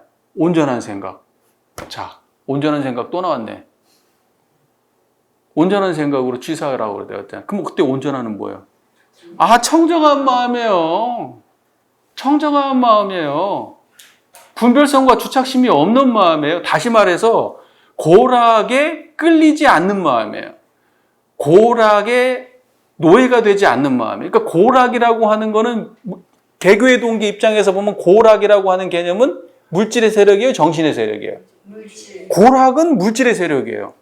그러면 고락을 초월하는 거는 정신의 세력이에요. 고락에 물들지 않으면서 정당한 고락을 취하는 그러한 마음의 힘을 정신의 세력이라고 말해요. 자, 연관이 있는 말씀이에요. 생각을 해보세요. 그러면은 우리가 어떻게 그러면 고락을 대해야 되는 거? 청정한 마음으로 고락을 대하는 거예요. 근데 고락을 청정한 마음으로 대하는데 그러면 고락이 없을 때는 어떻게 해요? 고락이 없을 때도 청정한 마음으로. 그러니까 일상을 청정함에 살아야 고락을 청정함으로 대할 수 있는 거예요. 고락을 청정한 마음으로 대해야 정당한 고락을 취사할 수 있는 거예요. 대부분의 사람들은 그게 안 돼요. 지금 당장 감각적인 내 욕망, 내 만족감, 내 이익 여기에 취해서 살아요. 그게 물질의 노예 생활이에요. 그게 물질의 노예 생활. 그러니까 고락을 초월한 그러한 극락. 그러니까 뭐냐면 온전한 정신의 세력을 확장하는 일은 낙을 추구하는 일도 아니고 고를 추구하는 일도 아니에요. 그러니까 제가 항상 드리는 말씀은 행복을 쫓지 마라. 행복을 쫓는 사람은 고락의 노예다 이 말이에요. 그리고 행복을 쫓는 사람들은 반드시 부정당한 고락을 취하게 돼 있어요. 행복 쫓는 사람은 반드시 부정당한 고락을 취하게 돼 있어요. 그러니까 종교는 행복을 행복하려고 종교에 온다. 그런 얘기는 하면 안 된다. 세상 추잡한 얘기다, 그런 게. 종교에서는 절대 하면 안 되는 얘기예요. 행복하려고 교당 온다? 그거는 방편으로. 정말로 이제 처음에 저 사람 전혀 모르는 사람, 조금 물들일 때, 조금 교당에 발붙이게 할 때 쓰는 말이지, 여기 들어오면 고락을 초월하는 게 본질이지, 그리고 고락을 초월해서 정의행을 하는 게 정당한 고락이라고 했으니까 부정당한, 그러니까 뭐냐면 고락이 핵심이 아니에요. 정당한 일을 하라는 게 핵심이에요. 고락이 핵심이 아니고. 그러니까 고락을 초월해서 정당한 일을 해라. 그러기 위해서는 온전한 정신을 일상에서 양성해야 돼. 그게 고락에 대한 법문이야. 이렇게 말씀하시는 거예요. 결론적으로 얘기하면. 그러니까 고락을 주구장창 얘기하는 것 같은데 나중에 보면 아니야. 고락을 초월해서 정의행위 가라는 뜻이야. 이렇게 결론이 나야 돼요. 고락의 본문을 잘못 읽으면 어떻게 결론이 날까요? 야, 고통에 있지 말고 낙으로 가야 돼. 정당한 고락과 부정당한 고락이 있는데 정당한 고락을 취하면 우리는 낙이야. 그래서 결과적으로는 뭐냐면 이 모든 핵심을 낙으로 끌고 가려고 하는 거예요. 결론을 낙으로 내고 싶어. 그렇게 내면 안 된다고. 내가 말로는 낙이라고 해도 그 낙은 이론상짜리여야 되는 거예요. 광대문양한 낙원이어야 돼. 그래서 제가 항상 말하죠. 이거 작업취사잖아요. 작업취사. 그러면 작업취사인데 작업취사의 결론은 뭐예요? 육군을 작용하는 데 있어서 정의는 취하고 불의는 버린다 이렇게 나와요. 그러니까 정의를 취하려면 고락에 취해 있는 사람이 정의행을 할 수 있어요? 못한다니까요. 고락에 끌려있는 사람은, 자기 이익에 끌려있는 사람은 정의행 못해요. 왜? 정의행은 고통을 수반하는 일이 많거든요. 정의행은 고통 수반하지 않으면서 정의행하는 게 제일 좋고, 그게 뭐 말할 것도 없지.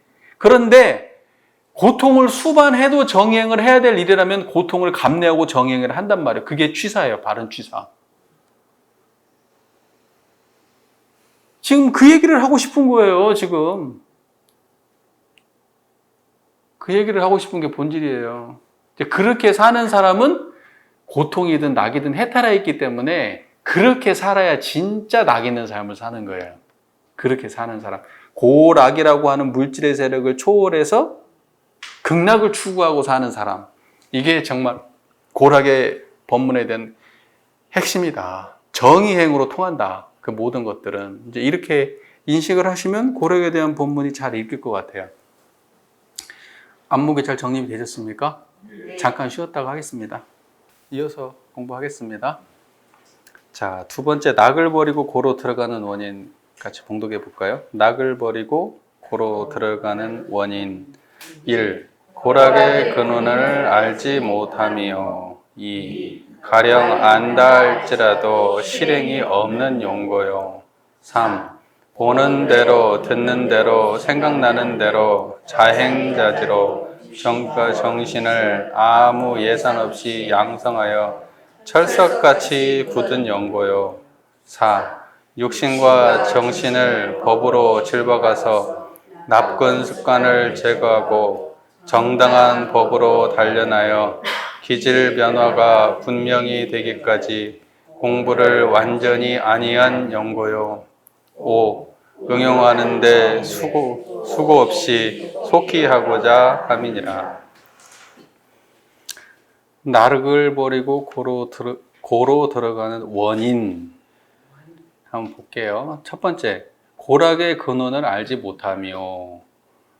이 고락의 근원을 알지 못한다고 딱 얘기를 들으면 우리가 흔히 딱 생각이 들어요.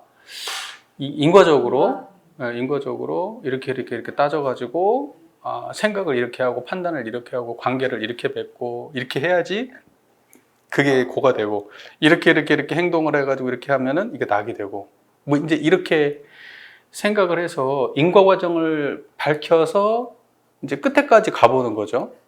이제 그게 그렇게 하면 고락의 근원을 알 수 있냐? 제가 그 얘기는 아닌 것 같죠. 네. 고락의 근원과 고락이라고 하는 것이 그 가장 근본적으로 어디에서 나오는 거냐? 그럼 우리 교리적으로 따지면 1원은 우주 만유의 본원 이렇게 나와요. 그러니까 고락의 근원이라는 것과 우주 만유의 본원이라는 것이 같은 말일까 다른 말일까요? 같은 말이에요. 같은 말. 그러니까 우리가 여기서 말하는 고락의 근원을 알지 못한다는 말은 고락이라고 하는 거는 무상한 것이고 그 상주불멸 여여자에는 유상의 경지에서 고락이 발생되는 것이며 고락은 유상의 경지에 고락이라고 하는 거는 생멸하는 것이고 고락의 근본 자리는 생멸하지 않기 때문에 고락의 근본을 세우면은 고락에 휘둘리지 않는다라고 하는 그 사실을 아는 거예요. 그러니까 머릿속으로 아는 게 아니고 그 근원을 깨달아서 그 근원으로 삶을 살아가야 고락으로부터 낙을 버리고 고로 들어가지 않게 되는 거예요. 무슨 말인지 이해가 되시죠? 근데 대부분 보면은 이제 인과적으로도 안 따져보잖아요. 근원은 말할 것도 없잖아요. 그렇잖아요. 여러분 고락 그러면 조금 우리가 분석적으로 한번 보죠. 고락 그러면 느낌적으로 어떤 느낌이에요? 고통스러운 느낌이잖아요. 낙은 뭔가 편안하고 행복한 느낌이잖아요. 그죠? 그 다음에 느낌은 그렇고 인식적으로는 어때요? 좋은 생각이에요? 나쁜 생각이에요? 고통은 나쁜 생각인 것 같잖아요. 그리고 낙은 뭔가 행복한 이런 생각이잖아요. 예, 그리고 경험적으로 따졌어도 고라고 하는 거는 뭔가 이렇게 만족스러운 경험이고, 낙은 만족스러운 경험이고, 고는 뭔가 불만족스러운 경험이잖아요. 어떤 결과도 그 반대일 거고. 그러니까 이제 이렇게 따지고 들어가 보면은, 그 모든 것이 결과적으로는 뭐냐면, 심신작용의 문제고, 심신작용은 다 청정한 이 자리에서 나오는 거예요. 그러니까 고락의 근원은 다 뭐냐면 청정한 이 자리인 거예요. 생각의 근원이 그 자리고, 감정의 근원이 그 자리고, 판단의 근원이 그 자리잖아요. 그렇지 않나요? 맞잖아요. 그러니까 우리가 생각을 바르게 하고, 감정을 바르게 내고, 느낌을 바르게 갖고, 판단을 바르게 하고, 이렇게 되면 그 사람은 그보다는 낙생활을 더 많이 하는 사람이겠죠. 하지만은 낙에 끌려 있는 사람이 될 수 있죠. 그렇죠? 그 생각을 잘해가지고 어떻게 하면 낙이 되는지 길을 잘 알아. 영특하게 잘 알아. 그래서 인간관계도 잘하고 노력하는 것도 잘하고 또 생각이 이렇게 가려면 참 마인드 컨트롤도 딱 하고 요새 명상의 유행이다 이렇게 명상도 좀 하고 해가지고 할 수 있어요. 근데 그게 고락의 근원을 바로 밝힌 거냐? 그거는 아니에요. 고락의 인과적인 어떤 그 주변적인 이야기는 우리가 할 수 있고 상황에 따라서 또 사람마다 또 천차만별로 다르요. 큰 틀은 같겠지만 사람마다 경우가 다 다르잖아요. 너는 뭐가 힘드니? 너는 뭐가 행복하니? 그러면 사람마다 다 다르잖아요. 그리고 또 그걸 느끼는 그 감정의 무게나 이런 것도 다 다르고 요즘에는 의학에서는 다 그 고락에 대해서 그 DNA 작용이라고 판단하는 것 같아요. DNA. 예, 그래서 그러한 그 DNA를 많이 가지고 난 종자가 있고 긍정적 종자와 부정적 종자가 있는 거예요. 근데 둘 중에 어떤 게 좋냐 싫으냐 이런 문제는 아닌 것 같아요. 예를 들면 긍정적 종자가 많은 사람은 어때요? 현실 파악을 똑바로 못해요. 예, 그래가지고 그 실제로는 굉장히 위험한 상황인데도 긍정적으로 보다가 이제 큰 사고가 나는 거죠. 생존에 불리해요. 근데 부정적으로만 보면 어때요? 부정적으로만 보게 되면 인생이 불행할지 안 좋은 것만 보니까. 근데 부정적으로만 보는 시각도 긍정적으로만 보는 시각도 둘 다 부족한 시각이에요. 둘 다. 무슨 말인지 이해가 되시죠? 그러니까 둘 다에 붙잡히지 않는 게 그게 정상적인 거고 가장 원만한 상태인 거죠. 자, 고락의 근원은 무엇이냐? 청정한 이 자리입니다. 그리고 이거를 알지 못하게 되면은 고락에 왔다 갔다 하면서 사는 거예요. 왔다 갔다 하다가 결국 고가 많은 생활로 살아가게 되는 겁니다. 그러니까 앞에서도 결론적으로 어떻게 말했어요? 마지막에 온전한 생각으로 취사하기를 행주자와 오목동전 간에 온전한 생각으로 취사하기를 주의하라고 이렇게 말씀하시잖아요. 그때 온전한 생각이라는 게 결국은 뭐냐면 고락의 근원을 알아서 고락의 근원에 맥을 대고 일상을 살아가는 거잖아요. 그게 온전한 생각으로 취사하는 거니까 이 지금 1번하고도 맥락이 맞아요. 이해가 잘 되시죠? 자, 그 다음에 두 번째, 가령 안다 할지라도 실행이 없는 연고요. 알면 뭐 할 거예요? 아는 거, 제가 항상 하는 말이 그거예요. 아는 건 소용없다. 도학은 아는 게 아니다. 도학은 아는 거하고 아무 관계가 없다. 그래서 내가 항상 하는 말이, 아니, 대종사님이 많이 알아서 깨친 분이에요? 책을 많이 봐서 깨쳤어요? 아니잖아요. 대종사님이 책을 막 쌓아놓고 막 엄청 공부 많이, 지금 어디 박사학위 봐, 요즘 발로 채이는 게 박사라던데, 아니, 그거 아무나 붙잡고 대종사님보다 공부 조금 했냐고 물어보세요. 대종사님보다 책, 우리가 지금 웬만한 사람은 다 대종사님보다 책 많이 본 사람들이에요, 여기 다. 대종사님 고등교육 못 받았어요. 서당 혼자 서당 교육 받았지. 한문 좀 보고 하셨지. 얼마나 대종사님 공부 많이 하셨다고요. 대종사님 공부해가지고 깨치신 분 아니에요. 무슨 말인지 이해되시죠? 그러면 예수님은요? 예수님 책 많이 봐서 깨쳤대요? 사랑을 실천했대요? 책을 많이 봐서? 예? 부처님은요? 생로병사 해탈할 때 책 보고 해탈했대요? 아니잖아요. 아니라니까요. 공자님은 뭐 주역을 갖다가 뭐 책을 갖다 3번이나 다시 끈이 떨어지도록 봤다가 하시는데. 예. 근데 이 불과에서 수많은 깨달은 사람들이 깨달았다고 인정할 만한 사람들이 그 조사들도 엄청 많은데 대부분 기본적으로 공부는 안 한 건 아니지만 그런다고 해서 깨달음이 공부하고 직접적 관계가 있지는 않아요. 깨닫고 난 사람들은 다 하는 말이 그래요. 예. 그러니까 근데 요즘 사람들은 깨달음을 어떻게 접근해요? 머리로, 언어로 접근해요. 그래서 저는 그걸 갖다가 부정하는 안 해요. 대종사님도 그걸 절대 부정하는 분이 아니에요. 대종사님도 중요하다고 말씀하시거든요. 시대를 따라 학업에 종사해서 모든 학문을 준비하라고도 말씀하시고 그 다음에 경전법규 연습하고 사리연구 공부라고 말씀하셔서 과목에도 넣으셨기 때문에 대종사님 입장은 그 공부를 소홀히 하라는 뜻은 아니에요. 그리고 천만 경전도 깨닫고 나면 다 참고로 갖다 보라고 말씀하세요.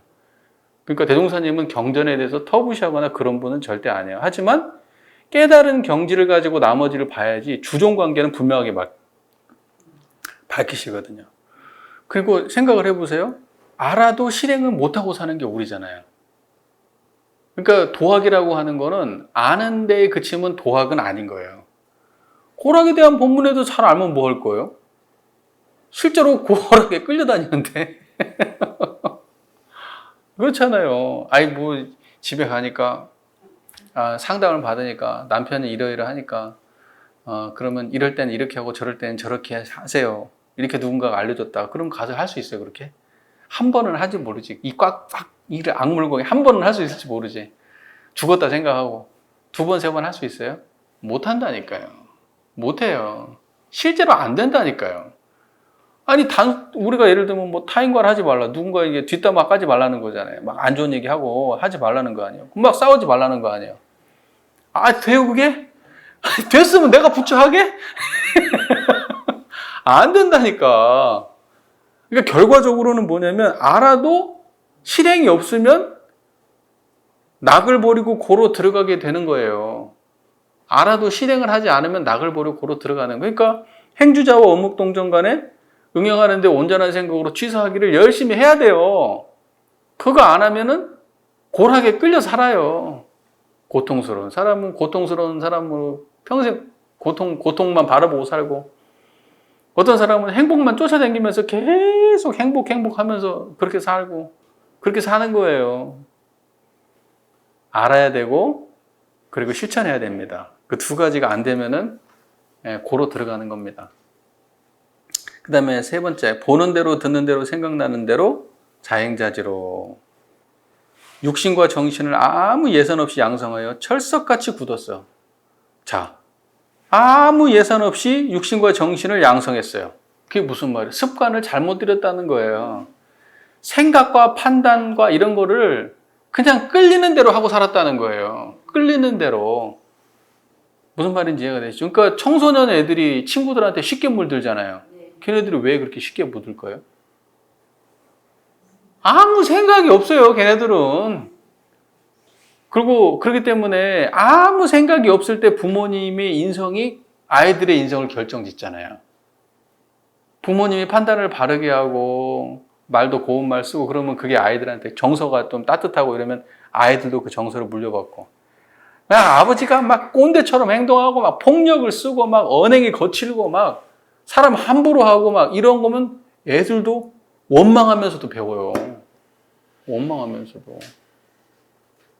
그러니까 뭐냐면 보는 대로, 듣는 대로, 생각나는 대로, 자행자지로 자기 마음대로 행하고 자기가 하고 싶으면 하고 안 하고 싶으면 안 하고 이게 자행자지잖아요. 하고 싶으면 하고 안 하고 싶으면 안 하고. 육신과 정신을 아무 예산 없이 양성해가지고 그게 딱딱하게 굳어버리니까 고통 속에서 하는 거예요. 자, 그러면 우리 한번 돌아볼까요? 자, 이렇게 한번 물어볼게요. 좋은 행위라고 주장한 것에 대해서 철석같이 굳어지면 돼요? 아, 누가 이거 좋은 행위래. 그럼 그게 철석같이 굳어지면 돼요? 아니, 그게 철석같이 굳어져야 되지 않아요? 그래야 될 것 같은데? 그래서 사람들이 이렇게 얘기하거든요. 도학 공부를 얘기할 때 습관 고치는 공부라고 이야기해요. 습관 고치는 공부. 그래서 습관이 업이고 습관을 바꾸는 게 그게 업을 뒤집는 일이고 그리고 그게 도학 공부다. 그렇게 얘기 안 해요? 많이 들어보셨을 텐데? 많이 들어보셨잖아요. 습관을 바꾸는 게, 그러니까 내가 이쪽에서 나쁜 습관에서 좋은 쪽 습관으로 바꾸는 게 그게 도학 공부냐고요.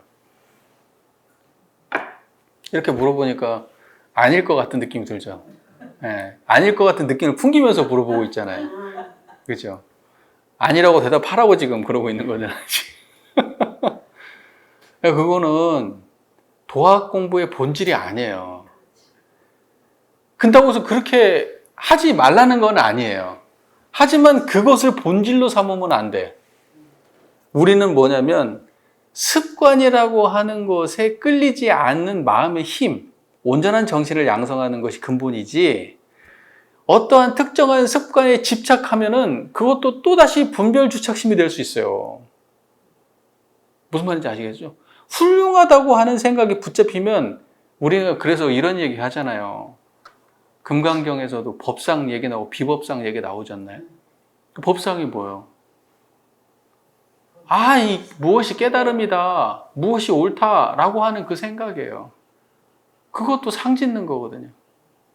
근데 그것도 금강바람일의 깨달음은 아니야. 뭔가 옳다, 이것이 깨달음이다, 이것이 바른 길이다. 이렇게 무언가를 법을 세우고 있으면은 그러면 그건 아니다. 그것도 법 세우는 거거든요. 그러면 법 세우는 것은 아니야 라고 얘기하는 것도 그것도 아니다. 깨달음은 청정한 거예요. 지금 이걸 말하고 있는데 무언가를 세워가지고 법을 말하고 있으니까 그건 아니라고 얘기하고, 그러면 그거 아닌 것이 바로 법이야, 그걸 안 세우는 게 법이야 라고 얘기하는 것도 아니다 이렇게 말하는 거예요. 그래서 법상도 버리고 비법상도 버려야 되는 거예요. 그래서 어묵 말도 틀리고 말 안 하는 것도 틀린 거예요.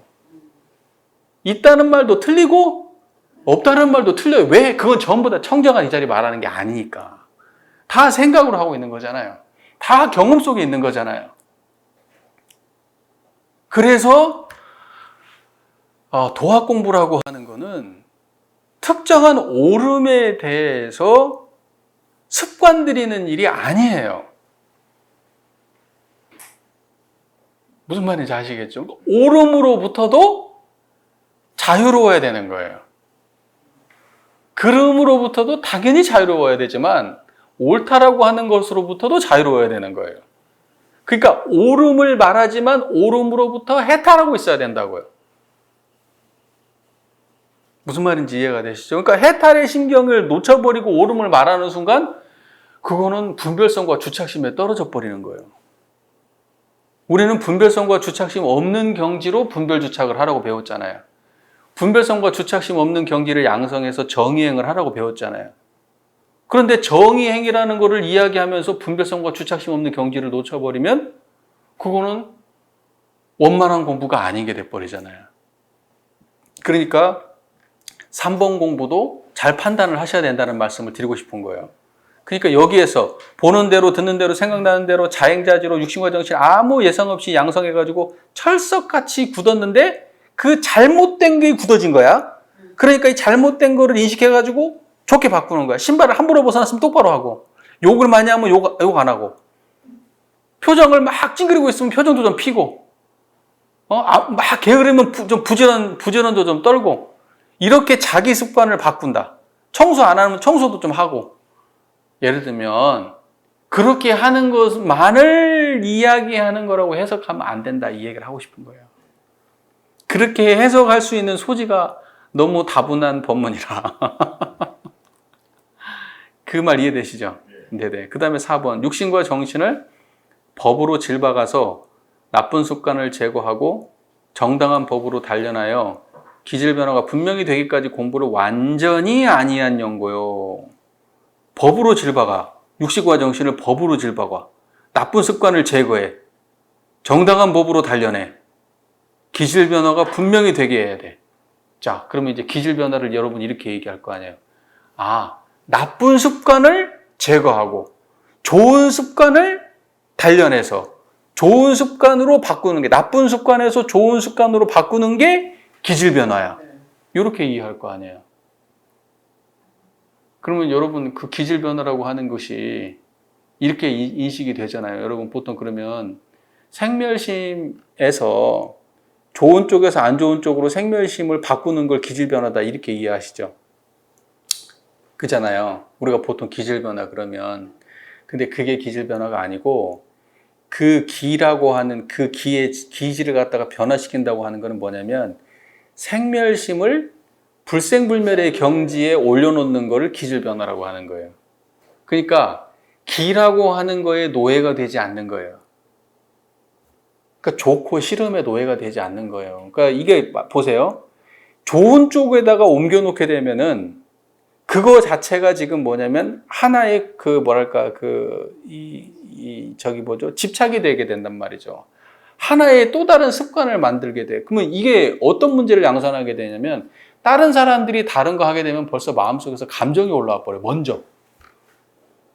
자, 나는 어렵게 하나를 신발을 똑바로 놓는 거를 어렵게 고쳤어. 한 5년 투자해가지고 신발을 똑바로 놔, 이제. 그렇게 할 일인가 싶지만. 그렇게 하는데 어떤 사람이 신발을 틱 벗어놓고 가버렸어. 그러면 이제 화가 쑥 올라온다니까요. 저 사람 왜 저렇게 해? 무슨 말인지 이해가 되죠? 그러면 신발을 바르게 벗는 게 나쁜 거예요? 좋은 거잖아. 신발을 바르게 벗는 건 좋은 거예요. 그러면 신발을 바르게 벗지 않은 상태에도 끌리지 않으면서 신발을 바르게 놓을 수 있으면 괜찮아요. 그런데 신발을 바르게 놓을 줄만 아는 사람은 신발을 바르게 놓지 못할 때 끌린단 말이에요. 그래서 바로 고가 돼버려요. 낙이 바로 고가 돼버려요. 무슨 말인지 아시겠어요? 그래서 어떤 분들이 그런 얘기 하거든요. 나는 좌선이 습관이 돼가지고 이제는 좌선을 안 하면 하루가 찝찝해. 좌선 안 하면 막 하루가 찝찝해. 꼭 아침에 좌선해야 돼. 그리고 좌선 안 하면 저녁에라도 해야 되고 어떻게든 시간 내서 좌선을 꼭 해야지 내가 그날 하루 일과를 마친 것 같아. 자, 그러면 좌선 안 하면 괴롭다며. 좌선 안 하면 괴롭다고 얘기하고 있네? 그게 정상적인 거예요? 근데 대부분의 사람들은 그걸 자랑처럼 얘기하거든. 좌선 안 하는 게 괴로울 정도로 나는 습관 들였다 이거예요. 근데 아니에요. 좌선 안 해서 괴로운 거는 공부 잘못한 거예요. 좌선을 제대로 했으면 좌선 안 해도 괜찮아야 되는 거예요. 그게 좌선 공부 잘한 거거든? 왜 분별성과 주착심이 없는 공부를 했으니까 좌선을 안 해도 문제가 없어야지. 좌선 공부를 잘했으면. 해도 그만, 안 해도 그만이어야 되고, 좌선 공부를 잘하는 사람 봐도 청정하고, 좌선 공부 안 하고 빈둥거리는 사람 봐도 청정해야 되는데, 내가 열심히 하잖아요? 안 하는 사람 꼴을 못 봐요. 꼴 못 봐요. 어떻게 저는 수행자가 돼가지고 좌선을 안 하냐? 이렇게 나가요. 그리고 좌선을 평생 어떻게 하면 좌선할까 그 생각을 해. 그리고 어떤 공부자리가 되면은 내 좌선한 것이 항상 앞에 있어요. 자랑거리로 이렇게. 드러내고 싶은 그런 어떤 나의 하나의 자랑스러운, 그게 딱, 이게 프라우드가 딱 서가지고. 아니, 생각을 해보세요. 그게 공부 똑바로 한 거예요? 아니잖아요. 아니잖아요. 그러니까 지금 저는 이런 글씨를 보면, 이런 문장을 보면서, 그렇게 이해하면 안 되는데 라는 생각이 자꾸 드는 거예요. 그런 차원은 아니거든요. 무슨 말인지 이해가 되시죠? 그러니까 뭐냐면 우리가 어떠한 기질, 그러니까 뭐냐면 기질이라고 하는 거는, 기라고 하는 거는 유상이에요, 무상이에요? 무상. 기는 무상을 기라고 하는 거예요. 기는 항상 변하는 걸 기라고 하는 거예요. 그래서 음기, 양기 이렇게 얘기하잖아요. 그 음양의 기운이라고 말하죠. 대표적으로 음양 기운이란 말이에요. 그죠? 그래서 그 기운은 항상 원래 움직이고 변화하는 것을 설명할 때 쓰는 말이에요. 따뜻하면 어때? 온기. 차가우면 냉기. 그 다음에 뭔가 마음이 푸근하면 화기. 예? 그렇게 얘기하잖아요. 그러면서 뒤에다 기를 다 붙여. 우리 살고 있는 사람들의 심신작용에다가 기를 다 붙여요. 그걸 설명하는 방식이에요. 근데 그 기의 특징은 변한다는 거예요. 변한다는 거. 그러니까는 뭐냐? 기질 변화라고 하는 거는 우리가 생각하고, 여기 앞에서 얘기했죠. 보는 거, 듣는 거, 생각하는 거. 그걸로 인해서 또다시 그걸로 인해서 발생되는 2차적, 3차적인 심신작용? 이거 전부 다 기의 작용이에요. 근데 이걸 변화시킨다고 하니까 이쪽 기에서 저쪽 기로 옮기는 게, 예를 들면 냉기에서 화기로 옮기는 게 근본적 변화가 아니라 냉기든 화기든 청정한 자리에서 드러낼 수 있을 때 그게 기를 근본적으로 변화시키는 일이에요. 무슨 말인지 이해가 되시죠? 그러니까 이것이 기질 변화라고 하는 거지, 그냥 기질 변화라고 하니까 그냥 인과적으로 그냥 오른쪽에서 왼쪽으로 옮겨 놓는 거를 기질 변화라고 한다고 생각하면은 반쪽만 이해한 거예요. 그게 틀린 건 아니지만 그거는 반드시 뭐냐면 뒤에 그게 따라가요. 그 후유증이 있어요. 후유증이. 청정한 자리는 후유증이 없어요. 그러나 좋은 습관은 후유증이 있어요. 좋은 습관은. 우리가 좋다고 생각하는 습관은 후유증이 있어요. 부부가 엄청나게 싸웠는데 부인은 엄청 어질고 남편은 엄청 치운대요. 자, 깨끗이 정리하는 게 좋은 거고 어지는 게 나쁜 거잖아요. 생각해 보세요. 그런데 누가 더 괴로워요? 깨끗한 사람들. 제가 하고 싶은 말이 그 말이에요. 그러니까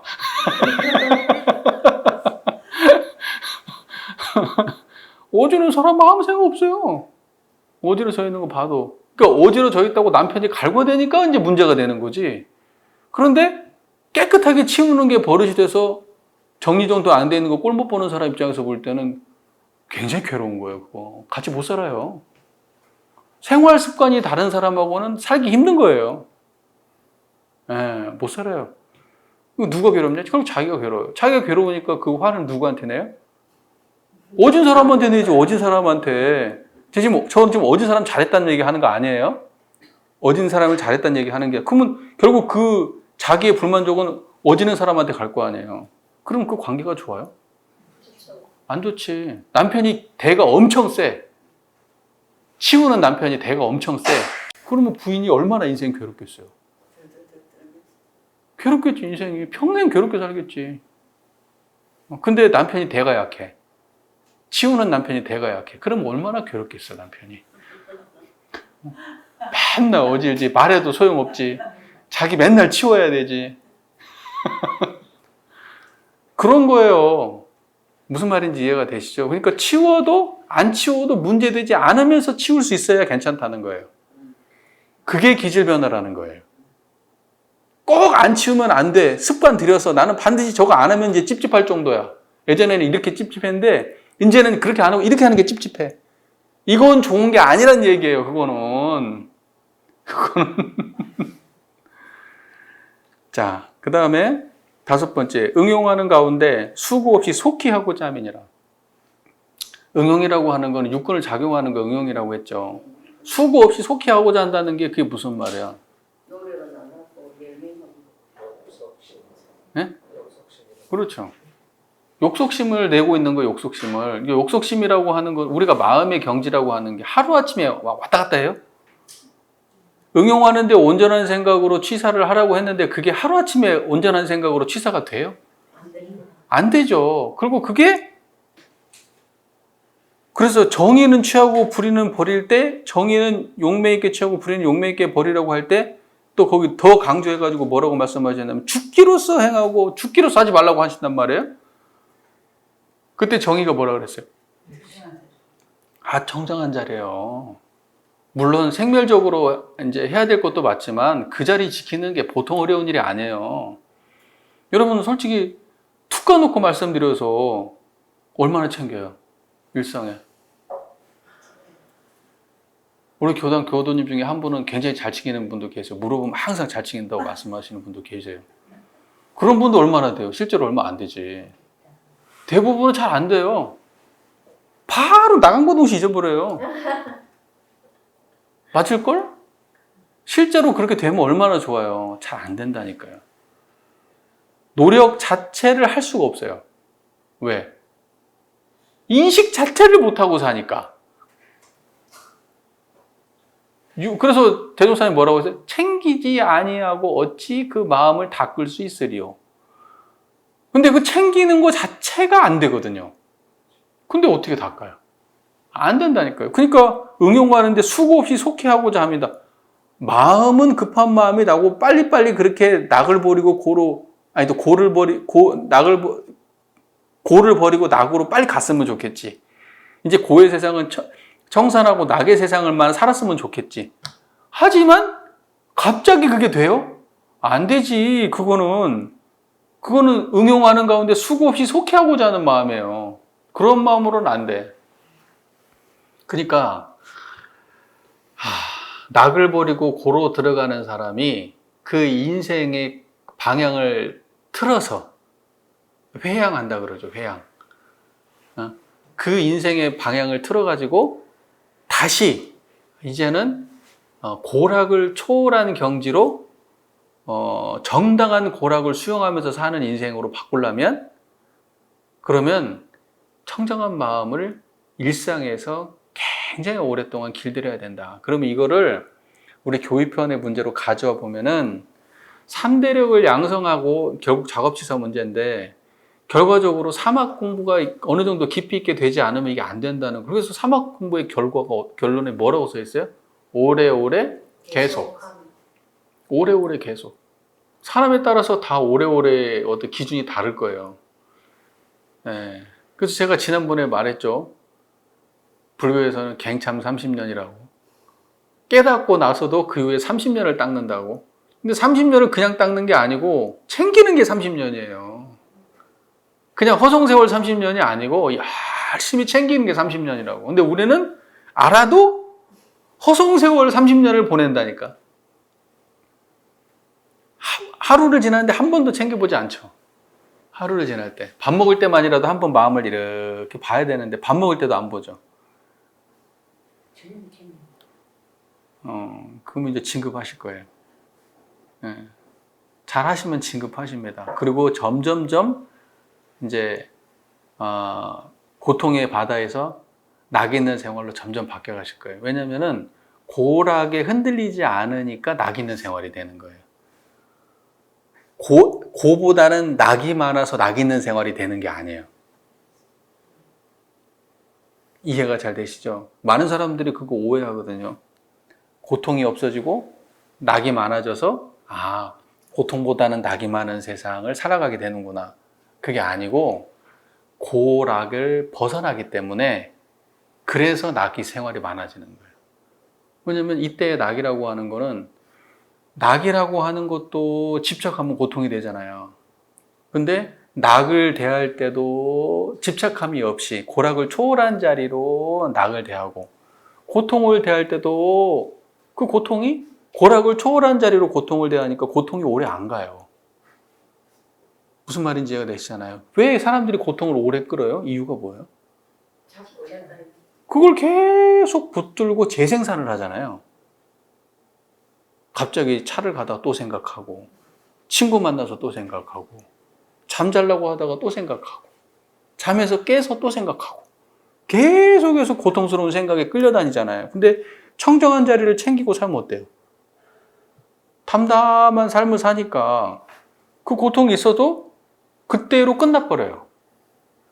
조금 나중에 여운이 있어서 조금 올라오더라도 그때 끝낸 사람은 두 번째, 세 번째는 더 쉬워요. 그래서 나중에는 그때는 그때고 지금은 지금의 상태로 와서 또 살아버린단 말이죠. 그럼 그런 사람들은 낙도 없지 않습니까? 청정한 이게 낙이에요. 그래서 제가 항상 하는 말이 코카콜라하고 사이다 좋아하던 사람들이 맹물 좋아하는 걸로 바꾸는 거예요. 그러면 맹물은 몸에 좋잖아요. 근데 맹물도 맛이 있어요, 없어요? 있습니다. 맹물을 먹어본 사람은 군침이 돌잖아. 맹물 때문에 지금. 맹물을 먹어보고 맹물이 맛있는 줄 아는 사람들은요, 맹물을 하면서도 아무 문제 없어요. 꼭 코카콜라 안 먹어도 돼요. 근데 코카콜라에서 사이다로 넘어가는 사람들은 코카콜라에서도 갈증이 있었지만 사이다에서도 갈증이 생기는 법이에요. 그게 고락이에요, 고락. 무슨 말인지 이해가 되시죠? 그러니까 맹물에다 맛을 느끼는데 맹물이 맛이 없냐? 아니, 맹물도 맛있다니까요. 청정한 이 자리가 허망한 게 아니에요. 청정한 이 자리는 허망하고 아무것도 없는 게 아니라 이 맛이 있어요. 그러니까 선가에서 제가 얘기했었나요? 아니, 공 그렇게 이야기를 하니까, 공을 깨쳐야 된다고 얘기하니까 어떤 사람이 그런다는 거 아니에요? 아니, 공을 깨치면 뭐합니까? 허무한 거 아닙니까? 공이면 텅 비고 아무것도 없는 건데 허무한 거 아닙니까? 무의미하고. 그러니까 뭐라고 하냐? 너는 배가 가라앉지도 않았는데 벌써 바다로 뛰어드는 것과 같다. 공짜리에 접근도 안 해보고 상상만 하고 앉아있는 거예요. 그 자리가 아무것도 없고 텅 비었을 거라고 상상만 하고 앉아있는 거예요.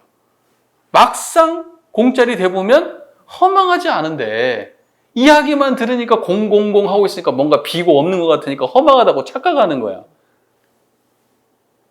아니, 그러면 부처님이나 대동사님이나 이런 분들은 뭔 재미로 인생 사신대? 그런 분들은, 그 깨달으신 분들은?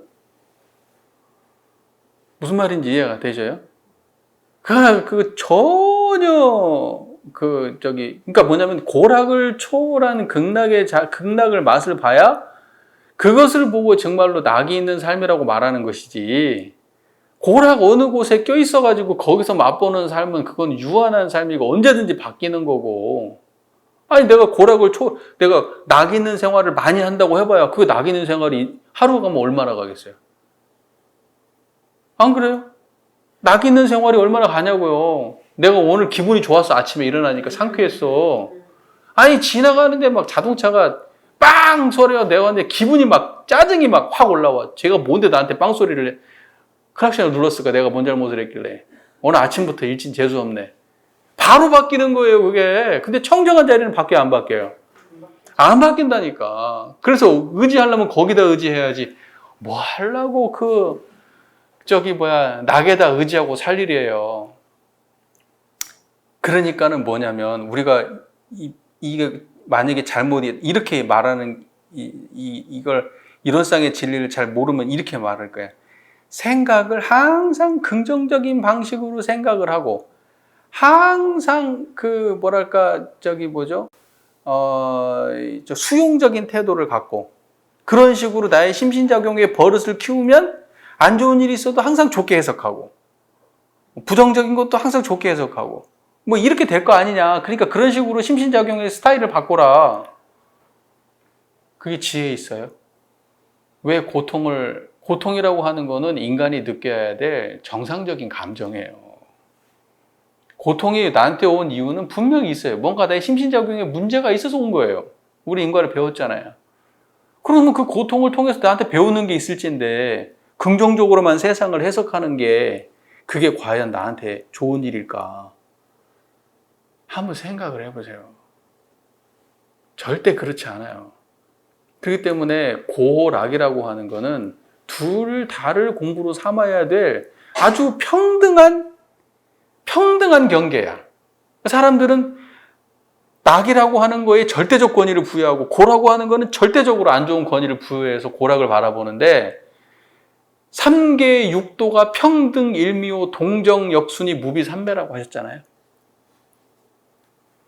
3계 육도가, 그러니까 3계라는 건 욕계, 색계, 무색계, 중생계, 육도라고 하는 건 천도, 인도, 수라, 축생, 아기축, 육도, 3계 육도가 평등한 한 맛이다, 이렇게 말하거든요. 그게 깨달음의 경지다.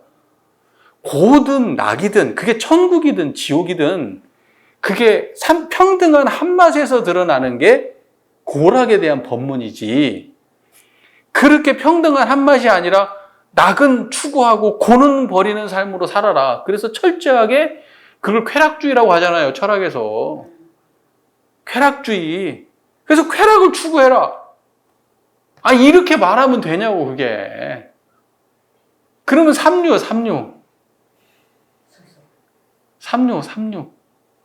철학 중에서도 아주 개똥 철학이 왜 그렇게 하면은. 원불교가 그런 삼류 수준의 고락을 이야기하는 게 아니잖아요. 자, 이제 여러분들이 이제 앞으로, 그래서 결론적으로 오늘 제14장 고락에 대한 법문을 공부했는데, 결론적으로 그럼 우리 앞으로 어떻게 살자는 거예요? 낙을 버리고 고로 들어가지 않기 위해서 우리가 어떤 인생을 살아야 돼요? 행주자와 어묵동정 간에 항상 온전한 생각으로 취사를 하고, 그 근원을 쫓고, 그 근원을 항상 실행에 옮기고, 다급한 마음 내지 말고, 습관을 갖다가 바꾸는데 연연하지 말고, 습관을 갖다가 좋은 습관 길들이는 거는 같이 하되, 거기에만 집착하지도 말고 항상 청정한 마음으로 그 습관도 바꾸고, 그래서 바꾸는 것도 청정한 마음 떠나지 않고 바꾸고, 또 바꿔야 될 게 없을 때도 청정한 마음을 놓치지 않고, 그 시간이 길어지면 어떻게 된다? 그러면 영원한 낙생활을 하게 된다는 거예요. 그러면 낙생활을 하게 되는 거예요. 자, 매우 어려운 것 같잖아요. 매우 어렵겠죠. 간단하진 않겠죠. 하지만 길을 모르면 막연한데 길은 아시잖아요. 그러니까 이게 얼마나 다행이에요. 길을 모르는 거는 정말 그야말로 깝깝한 일인데, 길이라도 알아. 이제 가면 되네? 당장에 이제 오늘 떠나서 이제 계단도 내려가시고 화장실도 들렸다가 뭐 차 타고 각자 집으로 가시겠죠.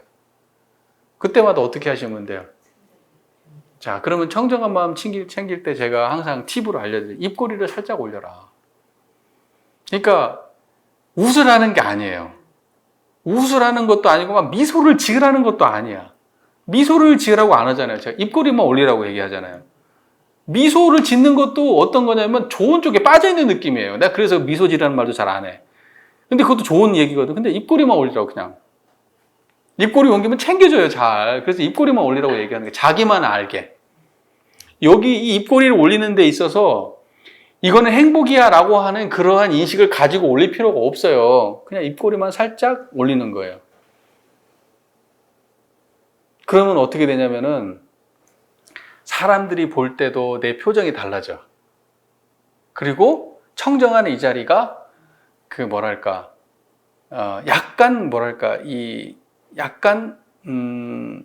조금 맹맹하지 않고 약간 살짝 소금 뿌린 느낌으로 이게 공부가 돼. 그러니까 이게 괜찮아요. 그래서 입꼬리만 살짝 올리면은, 아, 내가 입꼬리 올리고 있을 때는 내가 마음 챙기는 때다. 이렇게. 굉장히 제가 평소에 인상을 많이 쓰고 살았거든요. 인상을 항상 가만히 있으면 인상을 쓰고 있어요. 그러니까 사람들이 보면 짜증나고 화난 표정이에요, 항상.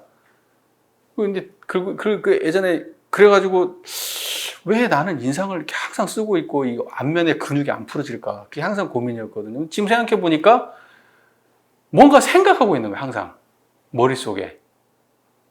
뭔가 항상 생각하고 있고 고민이 많아. 그러니까 얼굴이 나도 모르게 항상 찌그러져 있고 뭔가 막 근심 걱정 많은 표정으로 사는 거예요. 지금 요즘에는요, 생각이 없어요. 생각이 없어. 그래서 인상 많이 좋아졌어요. 네, 그래서 사람들이 인상 많이 좋아졌다고 그래요. 살쪄서 그런가?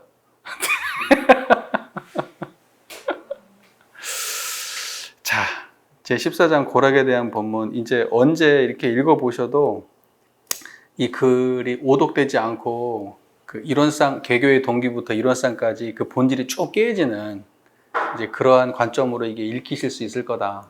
이런 생각이 듭니다. 네, 경청해 주셔서 감사합니다. 이걸로 마치겠습니다. 감사합니다.